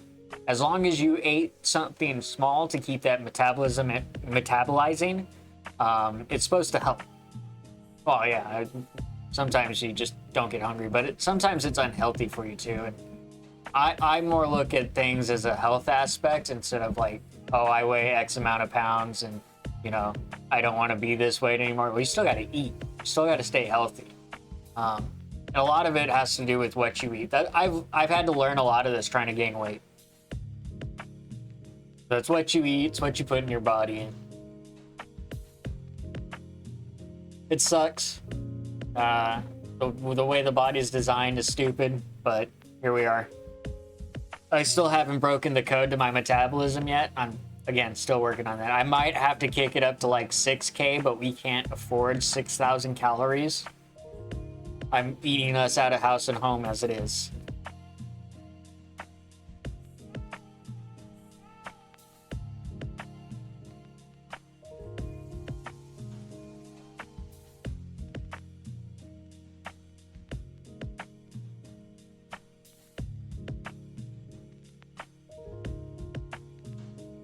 Take a shot for diabetes, even though you're pre-diabetic, it curves. Oh, so yeah, that I can understand that. Well, see, I'm not back up to 4K. I think right now I'm only eating about 2,600 calories right now because that's all we could afford at this current rate in time. When I was doing that 4K diet, I was literally having to stack the calories. So I was picking stuff from like not fast food places, but like restaurants that had high calorie meats and stuff like that. So high proteins, things like that. And we just don't have that here. So I'm probably, if my math is correct, we're probably sitting at about 2,600 calories for all the food that I take in, maybe 28. Ooh, this is a good one. I like the flash for this. It's really cool.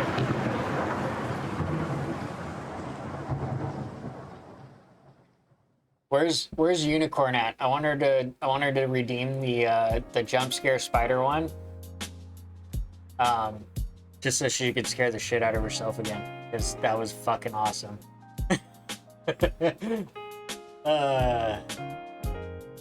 Alright, without further ado, let me get back to this. My money's on Lucas. Daryl handed Lucian a $20 bill.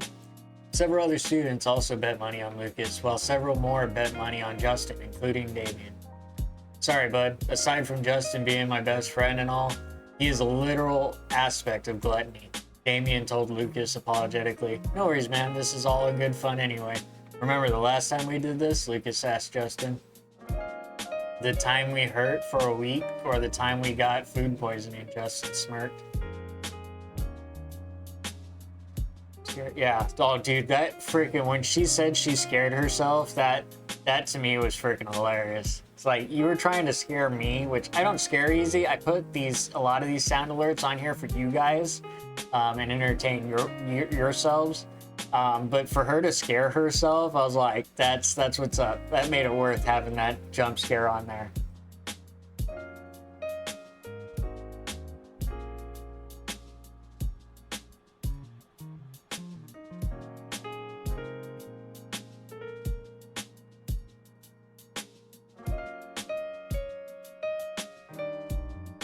Let's see, I forgot about the time. Lucas grimaced. "I forgot about the time we got food poisoning. I was on the toilet for a month. It felt like. You're alright though. We are gonna need more food." "Bring more food!" Both Daryl and Damien cried out, hands cupped around their mouth. As massive piles of food arrived, courtesy of the ladies in the back, Justin and Lucas prepared mentally to eat as much as they possibly could. "Just so you guys know," Lucian said as he stepped up to the table, "the odds are 7-1 in favor of my brother. I've been $2,000 that this will end in oh, okay. I have bet $2,000 that this will end in a no contest," Sly Dog Justin stated. "Based on statistics, you two are evenly matched, but honestly, only family really knows that." Lucian took a step back. "Have fun." "Did they really get a bet going?" Lucas asked under his breath. "You know it better than that. Lucian is involved. Of course there's a bet." Justin's tone was soft and carried on the air. Lisa came up to the table with a handkerchief in one hand, held up high. "You boys ready?" "Yes, I did write this." I'm reading it currently because it's been a while since I worked on this story, and I'm doing a refresher. So Tuesday and Thursday are now my writing streams. And Tuesday I read the prologue 1, 2, and 3 to refresh my mind on where the story was going, and then today we've done 4 and 5, and this is chapter 6. Yeah. So I do write. I have a few published books. Hopefully this one will get finished up before too long, since this is the one I'm currently working on. I also have a few mini-series on Kindle Vella that people can read. One is a fiction/nonfiction, or in other words, a sci-fi nonfiction, if you would, or no, sci-fi fiction. So it's based off real events, but written in a sci-fi aspect. So I take real events from my life, and then write them with a sci-fi tone. So there's like space theme and technology that we don't have here on Earth and stuff like that. So I had somebody suggest that because of all the craziness that has happened in my life, that I should write a story about it. And so here I am. That is a mini-series. There are certain aspects that I'm not allowed to share about my life. So those have been converted to pure fiction. Yeah, nonfiction. So, wait. Yeah, so the parts about my life that I can't share are fake in the book or in the story. So, yeah. I had to try to skirt, like, I have to talk to specific people in what I can share and what I can't share from work and other things a part of my life. So I actually have to go and consult before I can write any of those chapters, which is funny because a lot of people are like, "Well, what do you do?" Like, that brings the mystery out because they're like, "The hell is this guy about?" Like, there's stuff that I wish I could share, but I could never share. uh,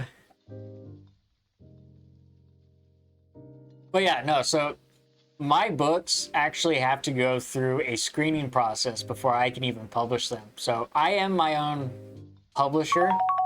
I own my own publishing company. No, not fellow writers.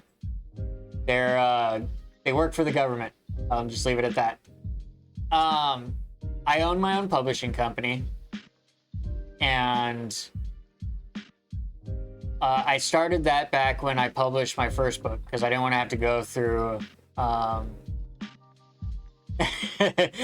That's the thing, is I can't share even in your DMs. So I started my own publishing company back when I published my first book, and I paid for all the stuff, the rights and stuff like that. I was gonna do a full-on publishing company, and I started trying to do other authors and trying to publish their stuff, but it was too much work for just myself. So I got rid of the other authors, helped them self-publish. So basically, my publishing company is just me self-publishing myself, and then offering advice and services to help other self-publishing authors publish their stuff the same way I do, and get more recognition and stuff like that for them, so they can grow their brand, their own brand, and do it on their own, instead of trying to go through me. And so when that happened, I ended up getting a job. And through that job, they're all like, so you do this thing, you have to filter all your stuff now. You can't just willy-nilly publish. I was like, that's why I started my own publishing company, so nobody could tell me what I could and could not write. And they're like, well, if you want to keep your job, you have to. So, all right, cool. I don't mind. It's not hurting me. Yeah, my own personal editor. My wife is my editor, so that makes life a little bit easier. But yeah, so there's 2 people that read it, guaranteed, before my book is ever published. I do from time to time get beta readers who will come and read it. And so yeah, I get the one side, the work side, that reads it, and then they go, okay, there's nothing in here that would compromise anything, so you're free to publish it, and then it goes out.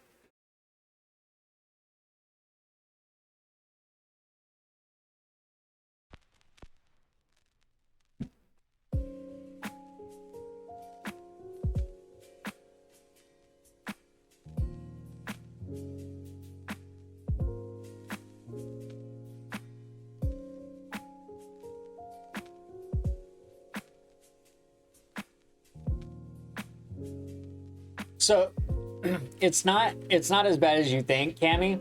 So what it is they go through and make sure I'm not giving up any secrets, is what it is. What it boils down to is making sure I'm not giving up anything I shouldn't be giving up. So there's public knowledge, and then there's not public knowledge. So as long as my book does not reveal anything that's not public knowledge, I'm free to publish it. Like, they don't tell me, hey, you can't write about this. It only pertains to if I start putting in stuff from work, they're like, you can't talk about this if it pertains to work. And so that's where the mini series, when that comes in, the mini series about my life, the aspect of when I get this job, I completely switch gears on this aspect of my life, and I start talking about the main character becomes a mercenary in the story because I can't talk about what I actually do at work. So I was like, well, let's just go into the realm of fantasy. I'm just going to make my character a mercenary since, I can't talk about what I actually do. Shut up and take my money. So yeah, that miniseries does have to go through a lot of filters due to the fact that it is based off of real life. So the sticker should be at the bottom of your screen. Like if you scroll down on the browser, it should be in the panels section, Alessa. And you should be able to select some of those and then be able to stick them onto the screen. Is it whited out? You might have to refresh it. Or give it permission. Click on the 3 dots.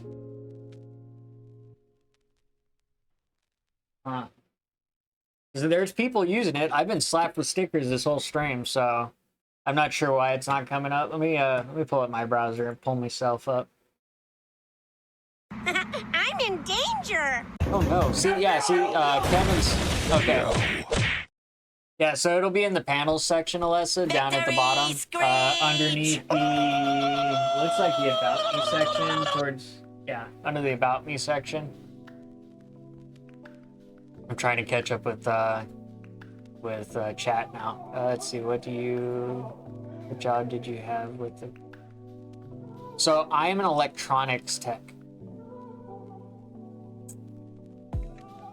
For the most part, I work on cameras and other cool implementations.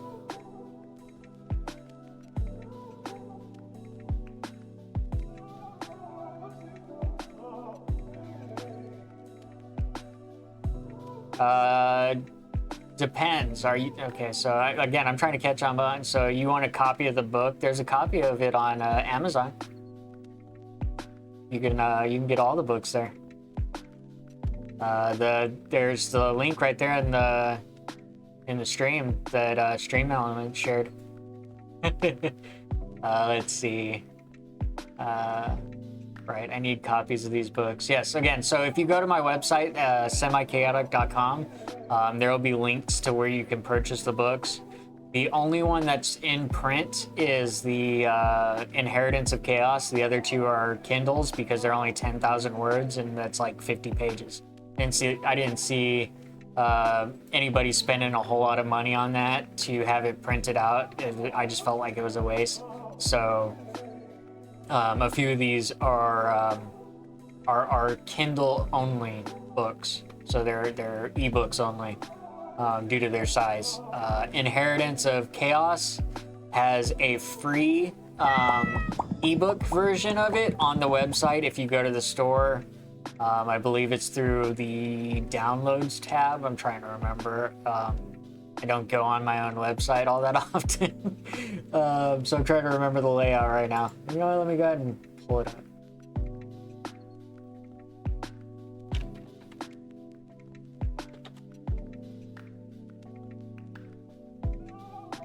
Yeah, so here we have, just click enter, come in here. And so you have the TJ Warren, you go to downloads, and in here, so you have the Inheritance of Chaos. This is the PDF version. What if you want to cite? So, fun fact, if you buy it off of Amazon, they're all pre-signed. Now, if you want, because that upset a lot of people, they're like, I don't want a pre-signed book. Like, I actually physically signed the piece of paper, scanned it on, and put it on all of the printed copies. However, a lot of people are like, I don't want it signed like that. So they wanted me to actually come over and hand sign it in front of them. So if you want that, I will have to set up a book signing tour date.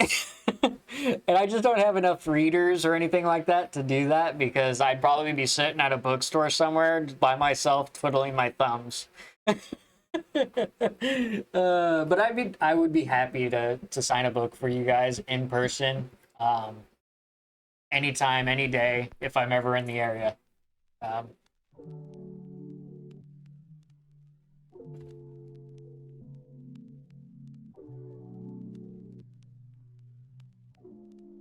But yes, I do the digital signatures. In theory, I mean, it's legitimately my signature that's on all those books, so it's not like it's, you know, a signature that I generated using text to graph or whatever.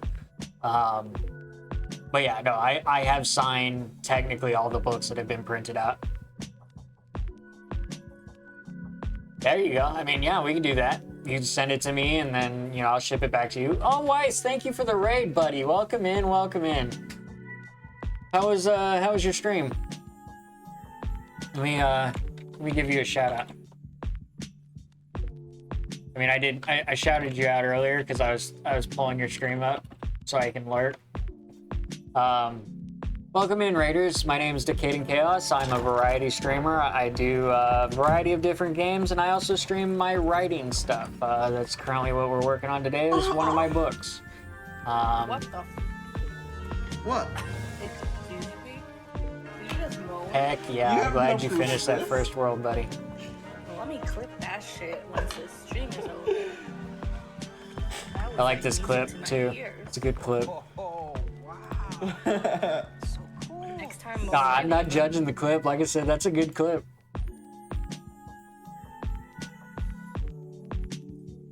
Oh, well, yes. Welcome in, Raiders. Thank you for coming and hanging out. Thank you for bringing me your viewers there, Weiss. I really appreciate you. So how was the? I mean, try not to give me too much details because I haven't played since I got off stream yesterday. But how is the first world? Is it good? I swear I will finish this chapter before the end of stream. I promise.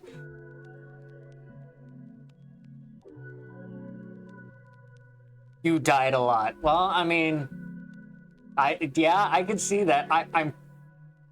I'm probably gonna get rid of my death counter that I have. So I think when I got off a stream, I was at 9 deaths. Yeah, I have it right there. I had to pull it back up. But yeah, so I'm probably gonna end up getting rid of that death counter by the time I get any further. Funny part is I only died once to mobs. The other 8 deaths was to traps and pitfalls.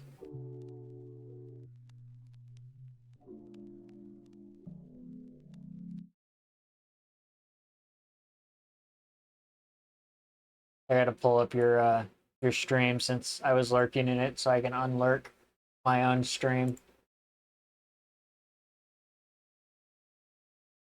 How funny is that? I'm lurking in my own stream.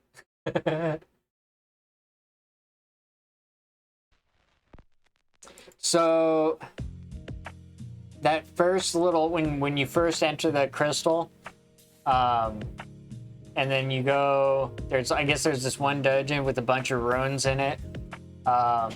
There's some arrow traps there that you can duck under. I had that kill me a couple times. And then there's pedestals that you have to jump across gaps to get to. Yeah, I overshot the jumps or I undershot the jumps. Yes. The worlds are random. Oh. I did not know that.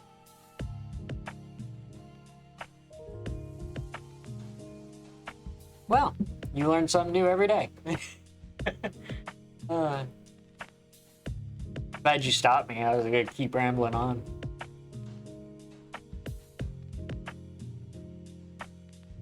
If you go back and watch my VOD, you could see me die 8 times to traps and pitfalls.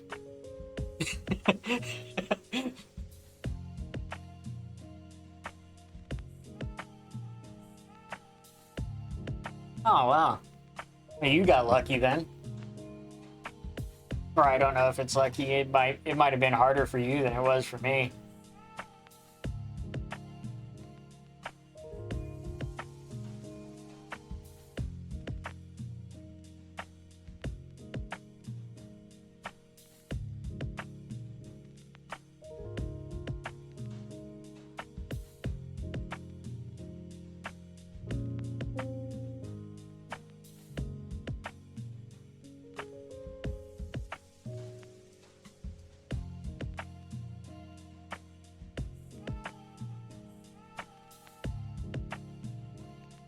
All right, let's see. See, you boys ready? In unison, they nodded, eyes locked onto each other, grins from ear to ear plastered across their faces. All right, get set, let's go. Lisa dropped the handkerchief fast. The 2 boys started stuffing their faces as quickly as possible. It wasn't entirely about speed and more about who ate more. So while, I gotta put a comment here. So while 2 judges stood off to the side and kept track of how much each participant ate, a third kept track of the time. They did only have one lunch hour. Only have one lunch hour and did have to wait for the food to arrive. So The total time available to them was 30 minutes. Have a good night, bud. Thanks for coming by and raiding me. I appreciate you. I hope you sleep well. 30 minutes. There were a lot of students in attendance to watch the spectacle. Many foregoing their own lunches to see this once-in-a-lifetime show.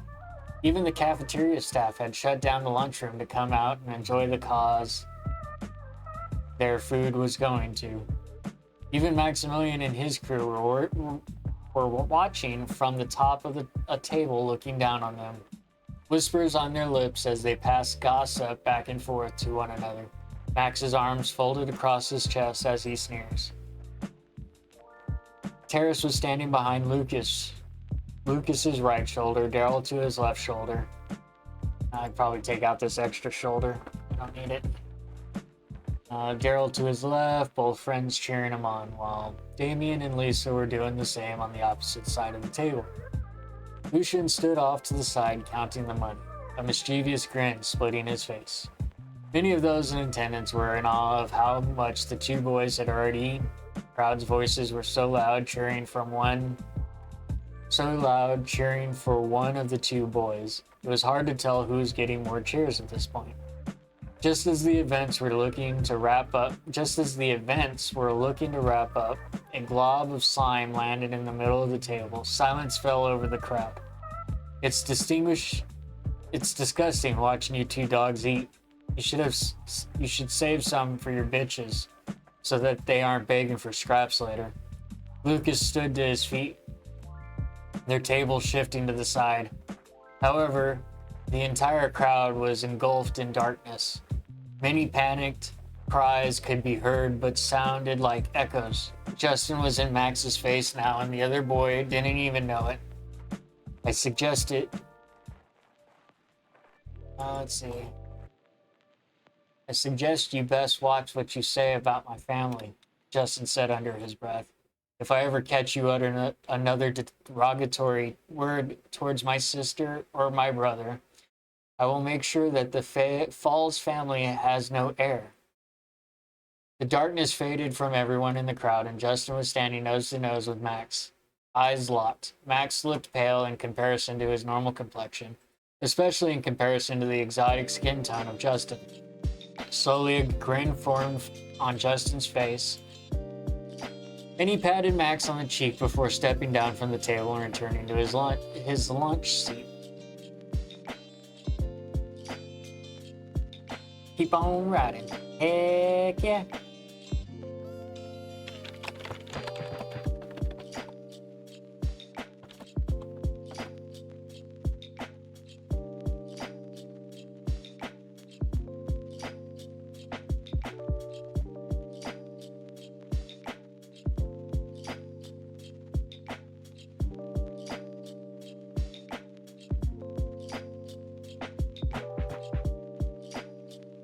Let's see.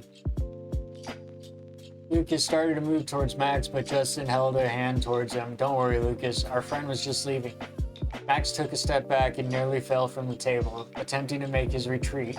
Everyone watched as he fled from sight. What did you say to him? Daryl started to ask.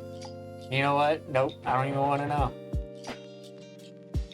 I need to add the even in there because that actually rolled off the tongue really well.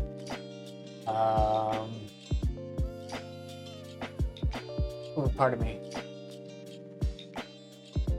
Due to time and quantities of food consumed, it has been decided that this contest is a draw, Lucian announced from the center of the table. Since I was the only one that bet that this contest of stomachs would end. Why is that end? Oh, I know why.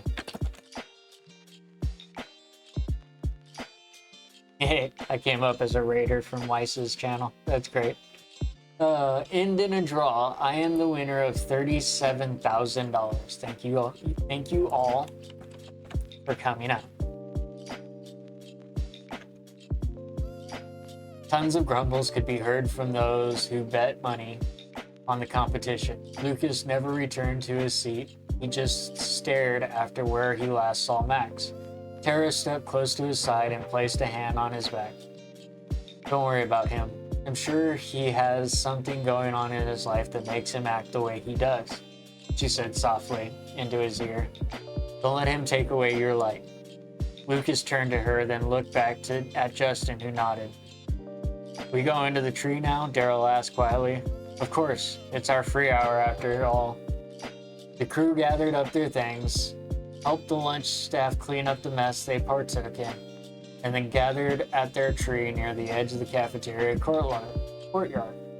Lucian sat with his back against the tree itself, with a book in hand, and he sat silently reading. Justin and Damien sat on the other side with Lisa, Terrace, Lucas, and Daryl, all laughing and joking. Every once in a while, Lucas would look off to where he could see Max watching, while his goons chittered back and forth. And every time, Terrace would steal back his attention.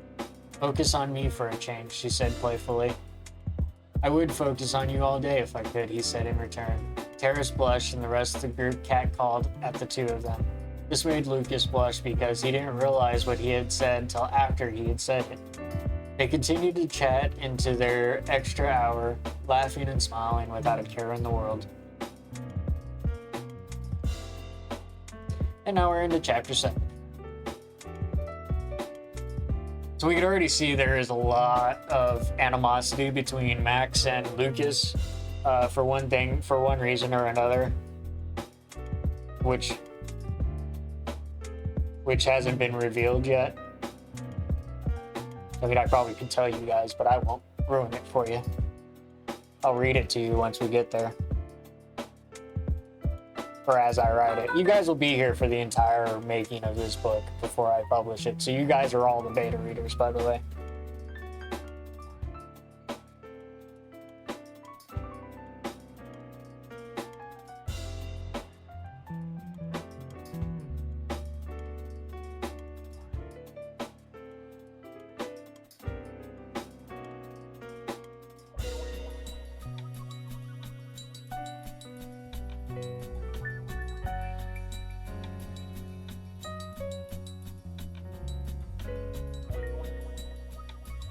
Why?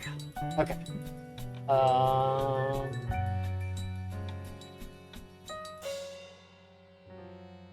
Give me 1 second. I need to take a quick BRB. I need to use the restroom, and I will return shortly.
Alrighty, I am back. Sorry to make you guys wait like that.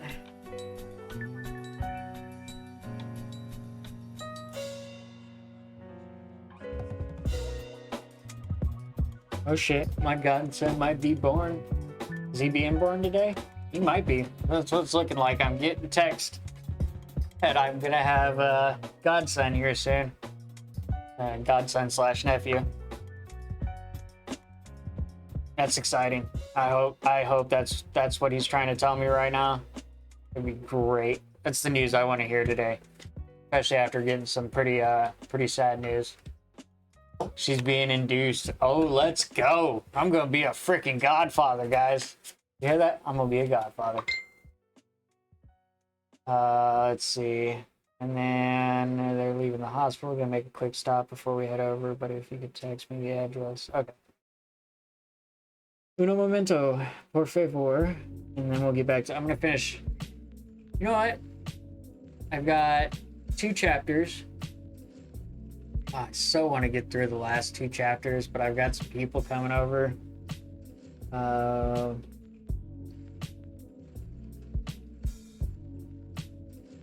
have my wife intercept them when they get here. So we're gonna do this last chapter. We'll do chapter 7.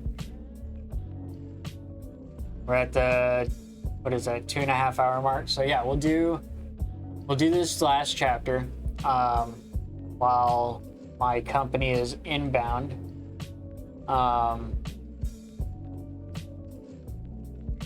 Bill's on his way. We'll do this last chapter. I'll read through, and then depending on who's still on when we wrap up, we'll raid out, and then I'll probably be back on tomorrow with some more Remnant, and then we won't be back to this project till Tuesday. But I might sneak back in and do works more on this over the weekend. We'll see what my schedule is looking like over the weekend. I have some other stuff coming up. So let's get into it. Hi. Did you enjoy the show of the last chapter? So for those of you that weren't here last week and did not know, one of my trademarks for when I write is a lot of the times I'll have a character who breaks the fourth wall. And so that's what we're seeing here. In this particular instance, one of the main characters, Justin, Damien Sin, is aware of the real world, so our world. And he will often talk to the readers in this manner. And I do this in a lot of my books. So I have a lot of books where a character in it will break the fourth wall and talk to the readers or poke fun at the author or a number of many things. So that's what we're getting ready to jump into right now. So you guys, I'm pretty sure a lot of you guys are going to really enjoy this chapter. Hi, did you enjoy the show of the last chapter? That's splendid. So I know that a lot of you have been wondering what my friends here are truly capable of. As you've seen, just a smidgen display of my power when I put the fear of sin into the bullet. It felt good, by the way. There are limits we all face when it comes to using our psychokinetic gifts. First off, one of the biggest limiters is creativity, because psychokinesis is manipulating matter within the mind. If you're not creative enough, you'll never think of all the many ways your power works for you. Secondly, personal energy. Now, many people attribute this to video game reference such as mana or stamina, and stamina. The reason for that is it is in fact much like how it works in real life. That is the primary reason for our self-defense classes every morning, because it helps build better conditioning. Fatigue is a primary reason someone can't continue to use their powers. So, sleep is also a key source of energy towards our reserves. Food is another. As you've seen earlier, when Lucas kicked Maxie's butt in self-defense class, he used up a lot of his energy reserves and then had to participate in power management class, which most people don't know is very power intensive. Some kids study from textbooks while others do and create new ways to use their powers. Third, and probably just as important as the other two, real-world knowledge. Intelligence is a key factor in what we are capable of. While creativity is just as important, real-world application is what makes the world work. For instance, When I sent the crowd into darkness, it wasn't me creating darkness from nothing, but removing light from the area everyone was in. While yes, I can create darkness from nothing, that takes more energy than just pulling the light from existence. I absorb the light into my body and full fuel, that's supposed to be fuel, my own abilities. This gives me far deeper well of energy to pull from later. Had good old Maxi Boy been feeling a little froggy. Now that we have this moment together, I want to share with you what my friends are truly capable of and what they will be capable of in the future as long as they keep learning the psychokinetic gifts. So let us start off with my own gifts. I am a photo umbra kinetic. I have the ability to manipulate light with darkness properties. Darkness with light properties, or both light and dark simultaneously. My current capabilities are darkness manipulation, using the darkness to imbue my attacks, light manipulation, and using the light to imbue my attacks. A combination of the two and imbuing them into my attacks. I am capable of generating light, a light with shadow properties, or a shadow with light properties. I can transform my body to mimic the physical form of light and darkness. I have the ability to manipulate elemental darkness and shadows. Create call things using light and darkness. Don't scare yourself. I can also use ranged weapons to unleash light and darkness. Though I am limited because my psychokinetics are so strong, I am often drained quicker. There are far more psychokinetics out there that are stronger and quicker than me, and those like me share my immunities. Did you scare yourself? It's going. How are you doing, Unicorn? We were just talking about you earlier, me and Kevin were. So that is me in a nutshell. Now on to my bestest bud in the whole wide world, Damian James. This powerhouse of smokiness is a typhokinetic, and he has the ability to manipulate, you guessed it, smoke. What a fun ability, right? He is able to create shape and change the properties of smoke around him. We were talking about the redeems, the jump scare redeems, because he redeemed the or not redeemed it, but he clicked on the lightning one, and I told him I really enjoyed that one because of the flash of light. And then we brought up the I don't think he's still awake. I think he actually fell asleep.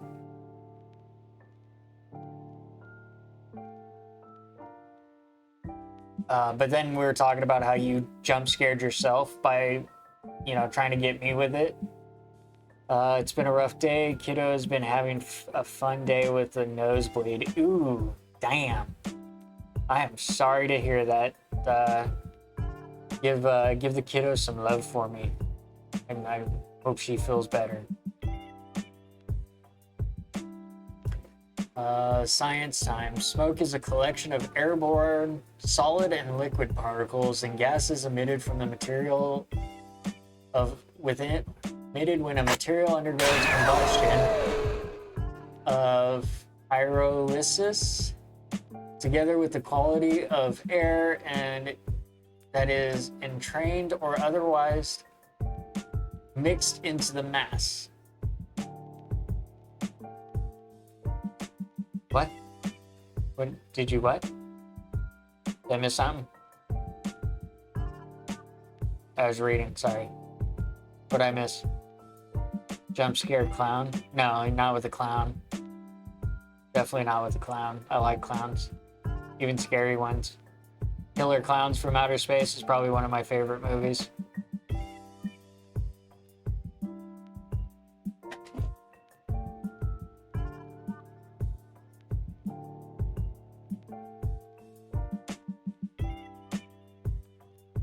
Let's see. The particles and gases emitted when the material undergoes combustion of pyrolysis. Let's see. Named again? We're going to try it again.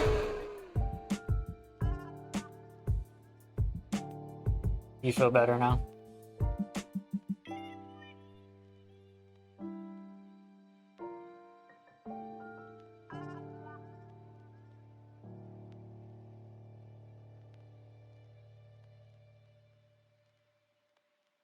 I know it says clown, but I think it's like it's just a weird face that has no makeup on.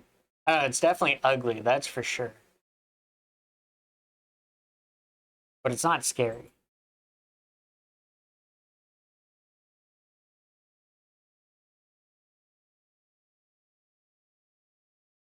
Together with the quantity of air that is entrained and otherwise mixed into the mass, it is commonly an unwanted byproduct of fires, with smoke inhalation being the primary cause of death in victims of indoor fires. Thank you for the fart. That is probably my favorite redeem.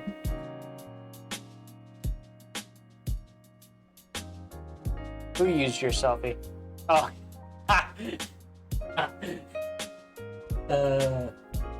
My apologies. I didn't mean to call you ugly. I do have 69 followers. Giggity, giggity, giggity. That's about as lewd as I'll get for this stream. I told you to message her. Did you not message her after I left for the hospital?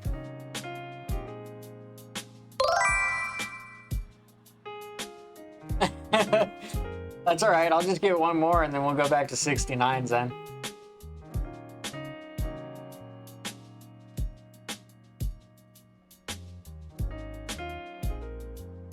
How are you doing today, Zen? I saw you lurking earlier.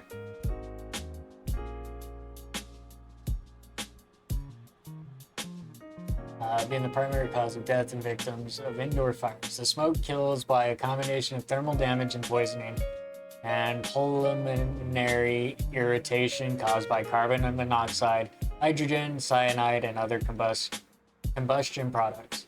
Essentially, he's a house fire without the house, or the fire.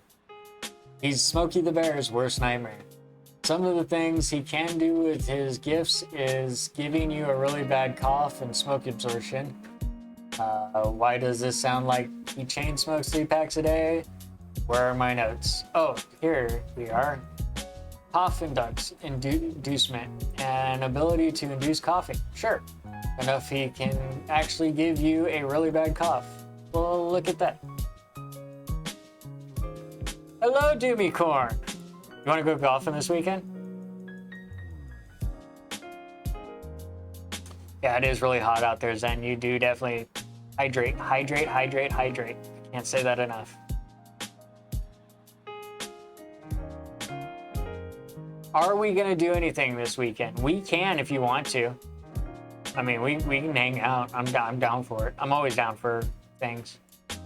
So tomorrow we're going to the driving range over at Desert Hills. So if you we'll be there at 6 if you want to meet up there. If you're working, we'll be at Ironwood Saturday. I think we're going at 5:30.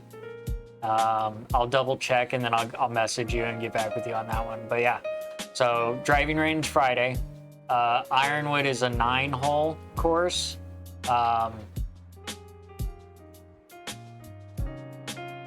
So the one we're going to doesn't have any carts. It's a walk-on, and it's the cheapest one, but it's a 9-hole. But you're more than welcome to bring beer. I don't drink. The other guys don't drink. We're all not that good. Actually, no, my father-in-law is really good. Out of the 3 of us that go golfing every weekend, my father-in-law will kick all of our asses every time.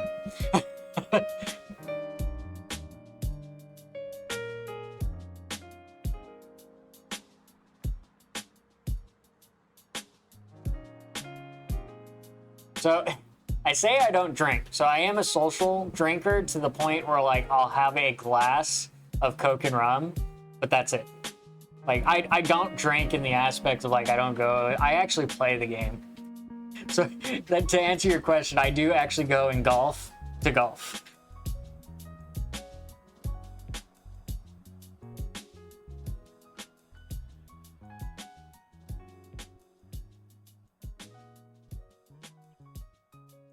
I'm gonna end up taking the car with me.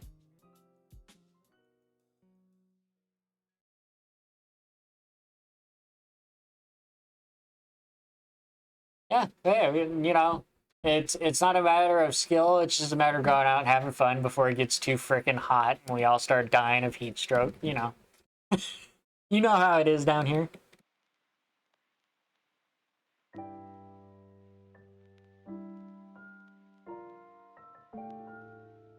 There you go. You guys could have a girls' day here.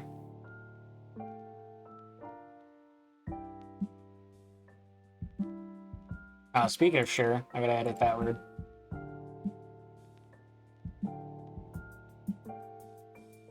We do have kiddos.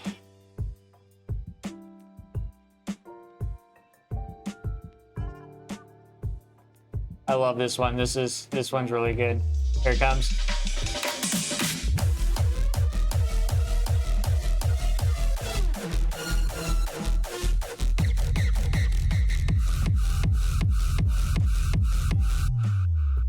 All right, I feel better. I've been waiting for somebody to redeem that one for a while.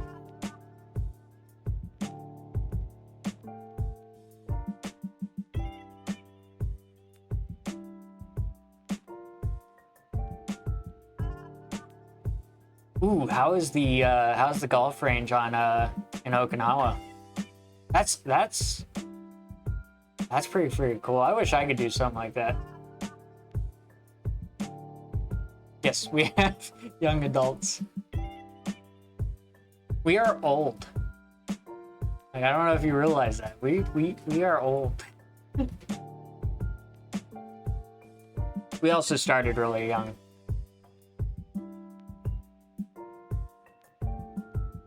But yeah, Doomicorn, get my number from your wife and then text me here in a few, and then I'll either text you addresses and times, or we work some more stuff out as soon as I'm just about to get ready to wrap up streaming here in a minute.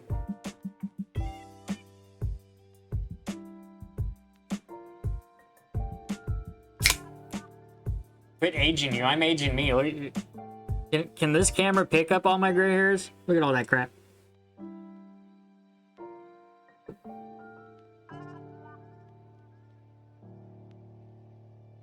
That's cool. That's one of the reasons I wanted to join, but I kind of made some stupid decisions and couldn't. But technically, you're a few months older than me. Just saying.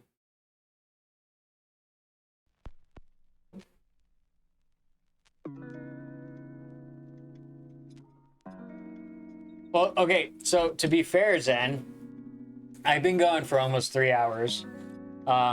B, I've got a family, I don't want to say emergency because, I mean, a lot of this stuff's going to happen over time anyway. But I've got some family stuff coming up here in about 10-15 minutes, or as soon as they ring my doorbell. So that kind of put a stump on my plans for tonight. And also, I've been going for 3 hours. Okay, so my normal stream time is 6 to 10 for the weekdays. Just saying. Because usually I'm getting off of work at 5:45 or getting home from work at 5:45, starting stream at 6, and then have to go to sleep and get up to go to work at 4 a.m. So, we're going to talk about rookie numbers.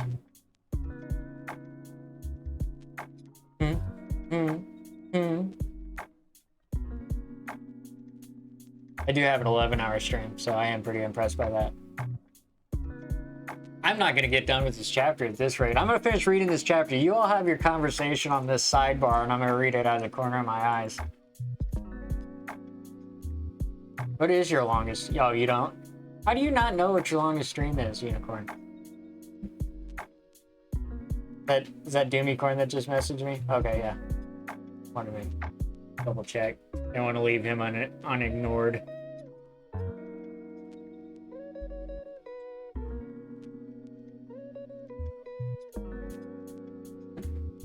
Your average is like 4 hours. So why are you giving me so much grief about my 4-hour streams?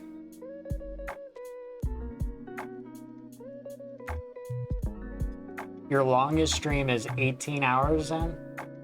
Damn. So I've been asked if I would do a long stream.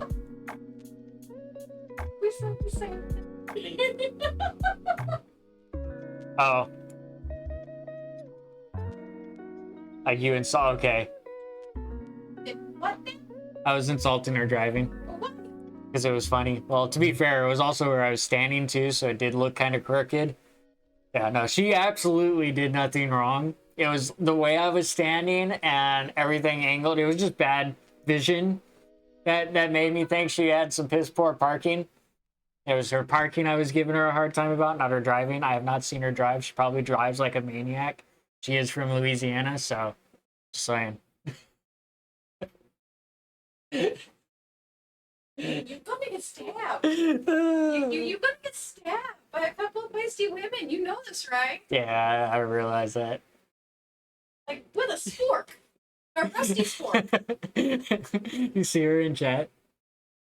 Just you fucking wait, dude. Just you fucking wait. I already hear it in her tone. Okay, there we go. Yeah, I'm about to become her bestie. Hey. I'll bury you again. So she's already been talking about burying me, so Not for years. just if I don't do any more streams, I stop popping up into everybody's stream. Don't know why. She's already got it all planned out. I can guarantee it. Yeah, you know what? I planned it with Miss Cow. And I'll carry it out with Unicorn. Oh, that's great.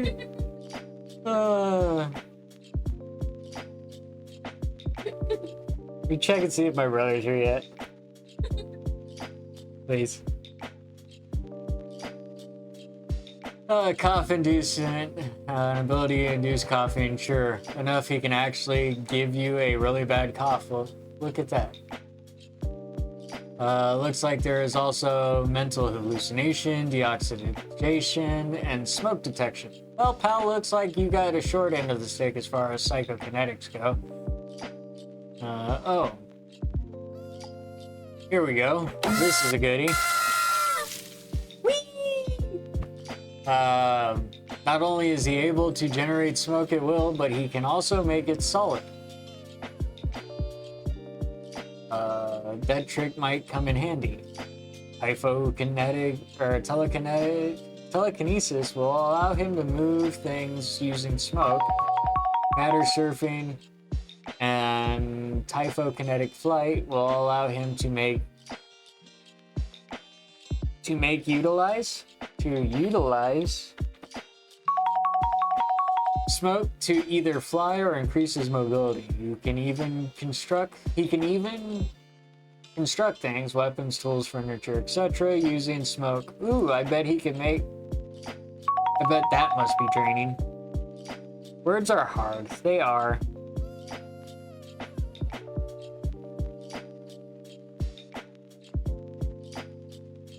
Especially when I wrote the words and then like I'm sitting here stumbling over them. A lot of it is because like I use here we go with this one. Don't scare yourself.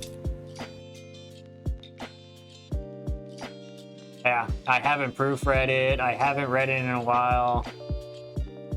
Things he'll be able to do after he learns how to do those things is if he hasn't already, smoke absorption, the power to absorb smoke and utilize it in some way. Smoke aura, the ability to surround oneself in smoke, smoke bestowal, the ability to bestow smoke-based abilities onto others. Smoke empowerment is the ability to gain strength from smoke. Smoke healing is the ability to heal by using smoke. Smoke mimicry is the ability to transform or have a physical body made up of smoke. Smoke portal creation is the ability to create portals using smoke. Smoke regeneration is the ability to regenerate using smoke. Smoke sealing is the ability to seal smoke into objects or beings.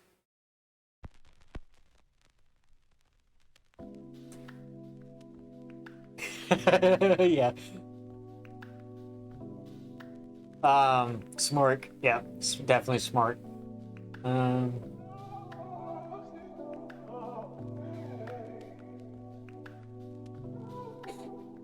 Smoke swarming is the power to separate and disperse into a swarm of smoke. Smoke teleportation is the ability to teleport via smoke.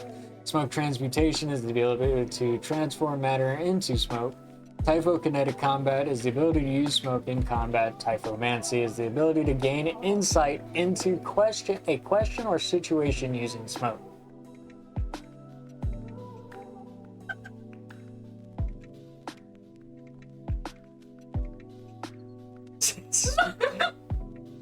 Fuck is a smork? I have no idea what a smork is, but I'm glad now glad to know how you save my number. Smork. Got it. Smart. I'm actually honestly surprised you didn't clip that.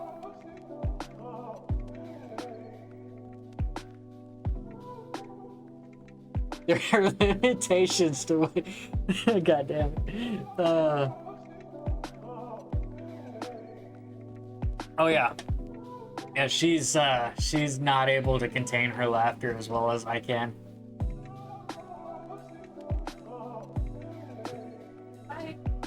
I remember when you can get a smork. So okay, Zen, since what the hell is a smork then?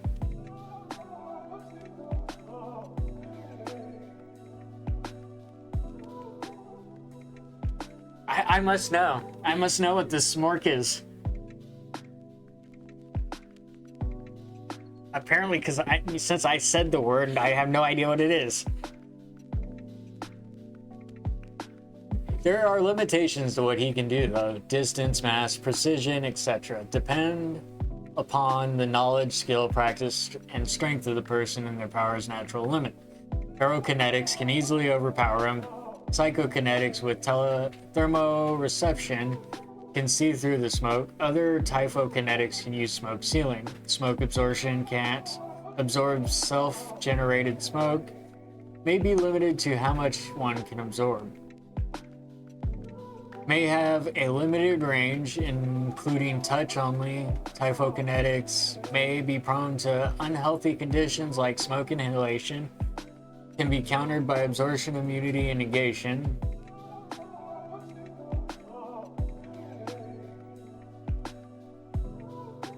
See, I remember, let's see, I don't know, I made a dumb reference joke. Oh, okay.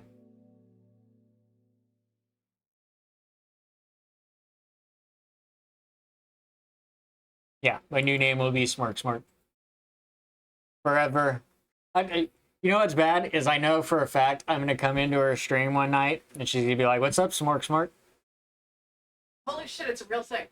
Is it really? Is Smart's a real thing, people? The wife looked it up. It is a real thing, man. It's a s'more. It's a s'more. A smork is a s'more, and there's the smart clip. Some bitch.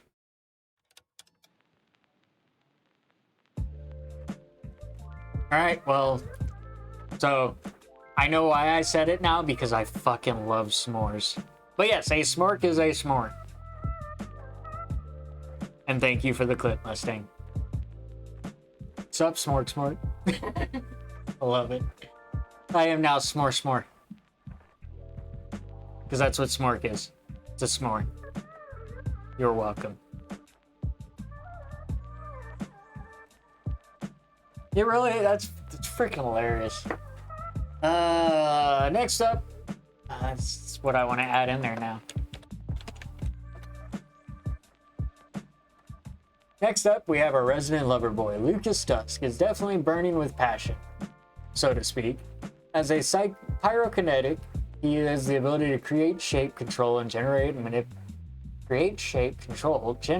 manipulate every form of fire.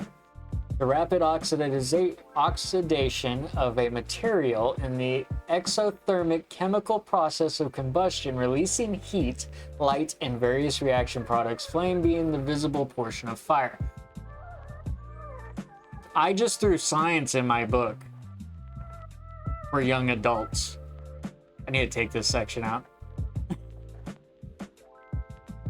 Depending on the substance, light, and any impurities outside, the color of the flame and the fire's intensity will be different. The use can also completely control the temperature of the fire at will. The user. It's supposed to say the user can also completely control the temperature. You'll read it for me? Babe, they're here. Are you toying with me right now? You'll read this for me?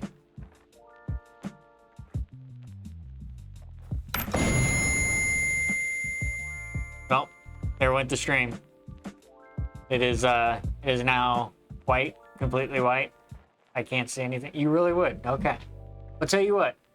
We'll talk more about that because I do need to get more narrators.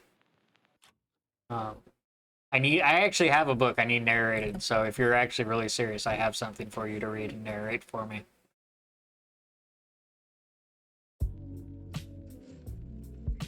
Like, no joke. If you really want to get your toesies wet in the narrating world, I've got something for you. Just get with my editor. So I've got company here. Let me finish up what I've got going on here, and then we'll get ready to wrap it up.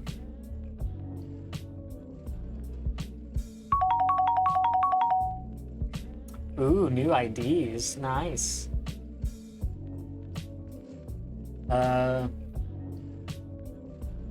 From burning to melting, this powerhouse can incinerate just about any material in the region as long as he has enough energy to put forth, I think is put forth, yeah. Hence the calorie dump we all witnessed earlier while we were stuffing our faces. Just a few examples of what he is capable of are combustion inducement. I'm gonna skip this. Y'all can read it when you guys get your own copies of the book. There's ability to manipulate the properties of fire, carbon dioxide manipulation, flame solidification is the ability to solidify fire into a tangible form, kinetic energy manipulation. Yeah, 69 followers. Yes, that's what I have. Giggity.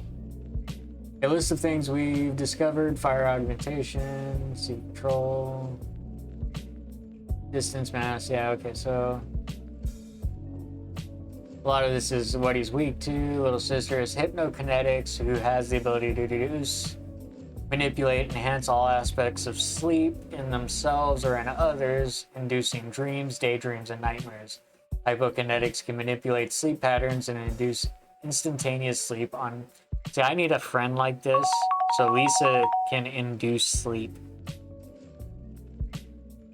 Yeah. Oh yeah. No. I applied a lot of science to this stuff. So yeah, I've done a lot of research and a lot of work to make all these powers. Hypnokinetics. Yes. Hip hop anonymous. If you know, you know. Hypnokinetics can manipulate sleep patterns, induce instantaneous sleep on biotic subjects, induce perpetual insomnia, remove the need to sleep, or make someone dreadfully tired at all times. See, I need a friend like this. Yeah, yeah. Oh, I love that movie. It's great. Limitations. My baby brother Lucian is a gyrokinetic who has the ability to create shape, move, control, interact, and manipulate gravity, a natural phenomenon which all things with mass or energy, including planets, stars, galaxies, and light, attract or gravitate towards one another. Gravity manipulation would allow one to increase and decrease gravity, be it the environment or individual objects. Increasing gravity would also cause everything in an area to be heavier. So the reason it feels like you're in class is because a lot of this is written in a high school. So there's a lot of schooling involved. Zero gravity. Like I said, I'm gonna skip a lot of this because it is a lot of science jargon. That if you're really, really interested in what the science behind all of this is, you can buy the book. I mean, you guys are getting a lot of this story for free, but again, if you want the science, buy the book. Let's see. So he would be able to move planets and such if his power were to get too high. Terrace is a regenerative kinetic. Has ability to control various attributes of the regeneration process. So basically, she's a healer in layman's terms. Oh, but wait, there's more. Yeah, and we're gonna. I believe the rest of this chapter is just me explaining their powers and how they work and the science aspect of it. Okay, here we go. So after we get through all the powers, this sums up a lot of the powers for today's lesson. Soon we'll deep dive into another telling on psychokinetics and how to use their powers. Hey Justin, when you're done spacing out, we're all heading to class. We'll see you at the usual place later this afternoon. You coming?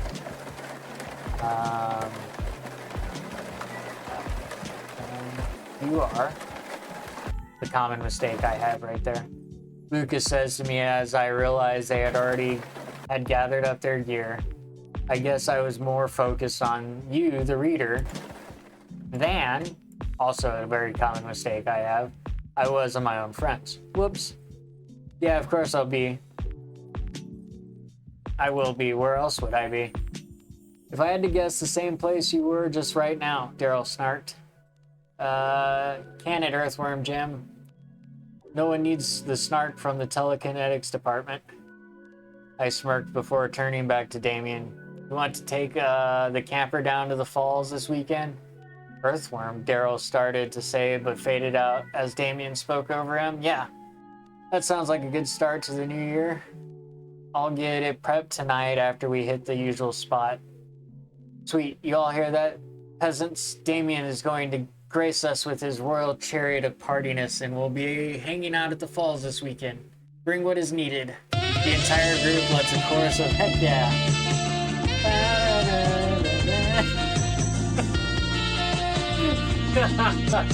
Oh, that's chapter 7. Like I said, there's a lot of science in there, and y'all suck. Y'all are amazing. I love you guys.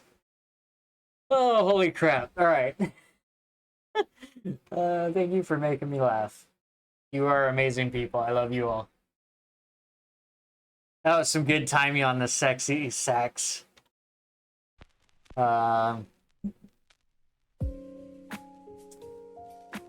know what? Just gonna wrap. You know what? We're just gonna wrap this up. Just be like, close you out. Just play with my desktop a little. I do too. I really do like that song as well.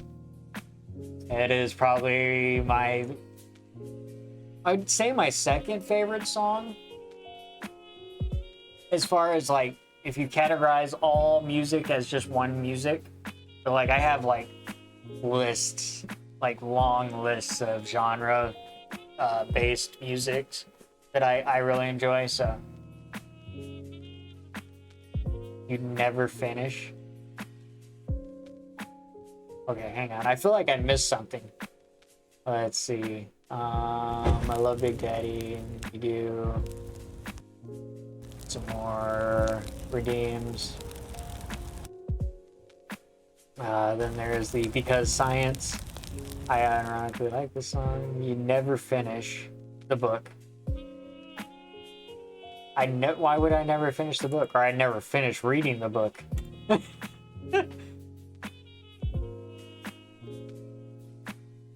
Yeah, especially because y'all are hanging out here, y'all are chatting with me. It's great. I love it. I think I did manage to read 3 chapters tonight, so that's good progress. So we'll have chapter 8 next week, and then I'll start writing chapter 9. You know, the distractions is all fine and dandy. I don't mind the distractions. The only reason I'm distracted mostly tonight is because, like I said, I have stuff going on this evening that I want to take care of. No.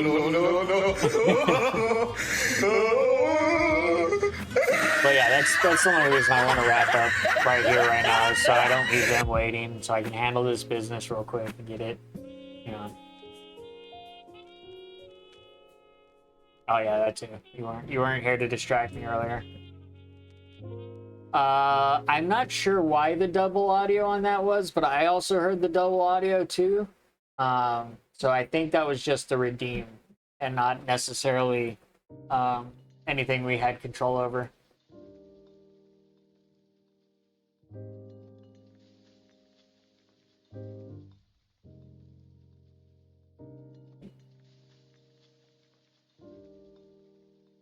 Oh, it was for the sax one too, or the fire one?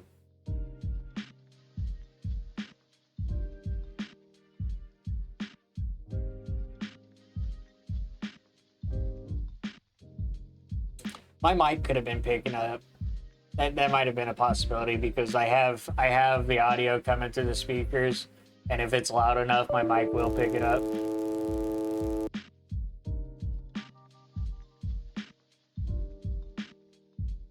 I seen that. I actually thought I actually thought my screen blue or my computer blue screened again. Because I've already had my computer blue screen once in a stream and it upset the piss out of me. Anywho, so I appreciate all of you coming out. Yeah, finally. But that's just more of like, fuck, that shit happened again during stream. Kind of upset me. But I appreciate everybody coming out. Thank you all for hanging out with me while I was working on that book. Like I said, next time we work on this, I'll only have to read one more chapter. Then we can start working on chapter 9. This one is plotted for 17 chapters in total. That's and then there's a prologue and an epilogue. So the prologue's already written, and then we'll write the epilogue at the end. So, 2, 4, 6, 8, 10. So 10 chapters. Well, no, I think I miscounted that. 2, 4, 6, 8, 9 chapters. So 9 chapters, and then that book will be done, and I'll be able to send it over to my editor's desk, and then hopefully we'll get it out, and people can actually hold a copy of it. So, alrighty, you all have a great night. I love you all. Thank you all again. Thank you all so much for coming in and hanging out with me. It is definitely an honor. And a privilege to have all you guys here. Have a great night.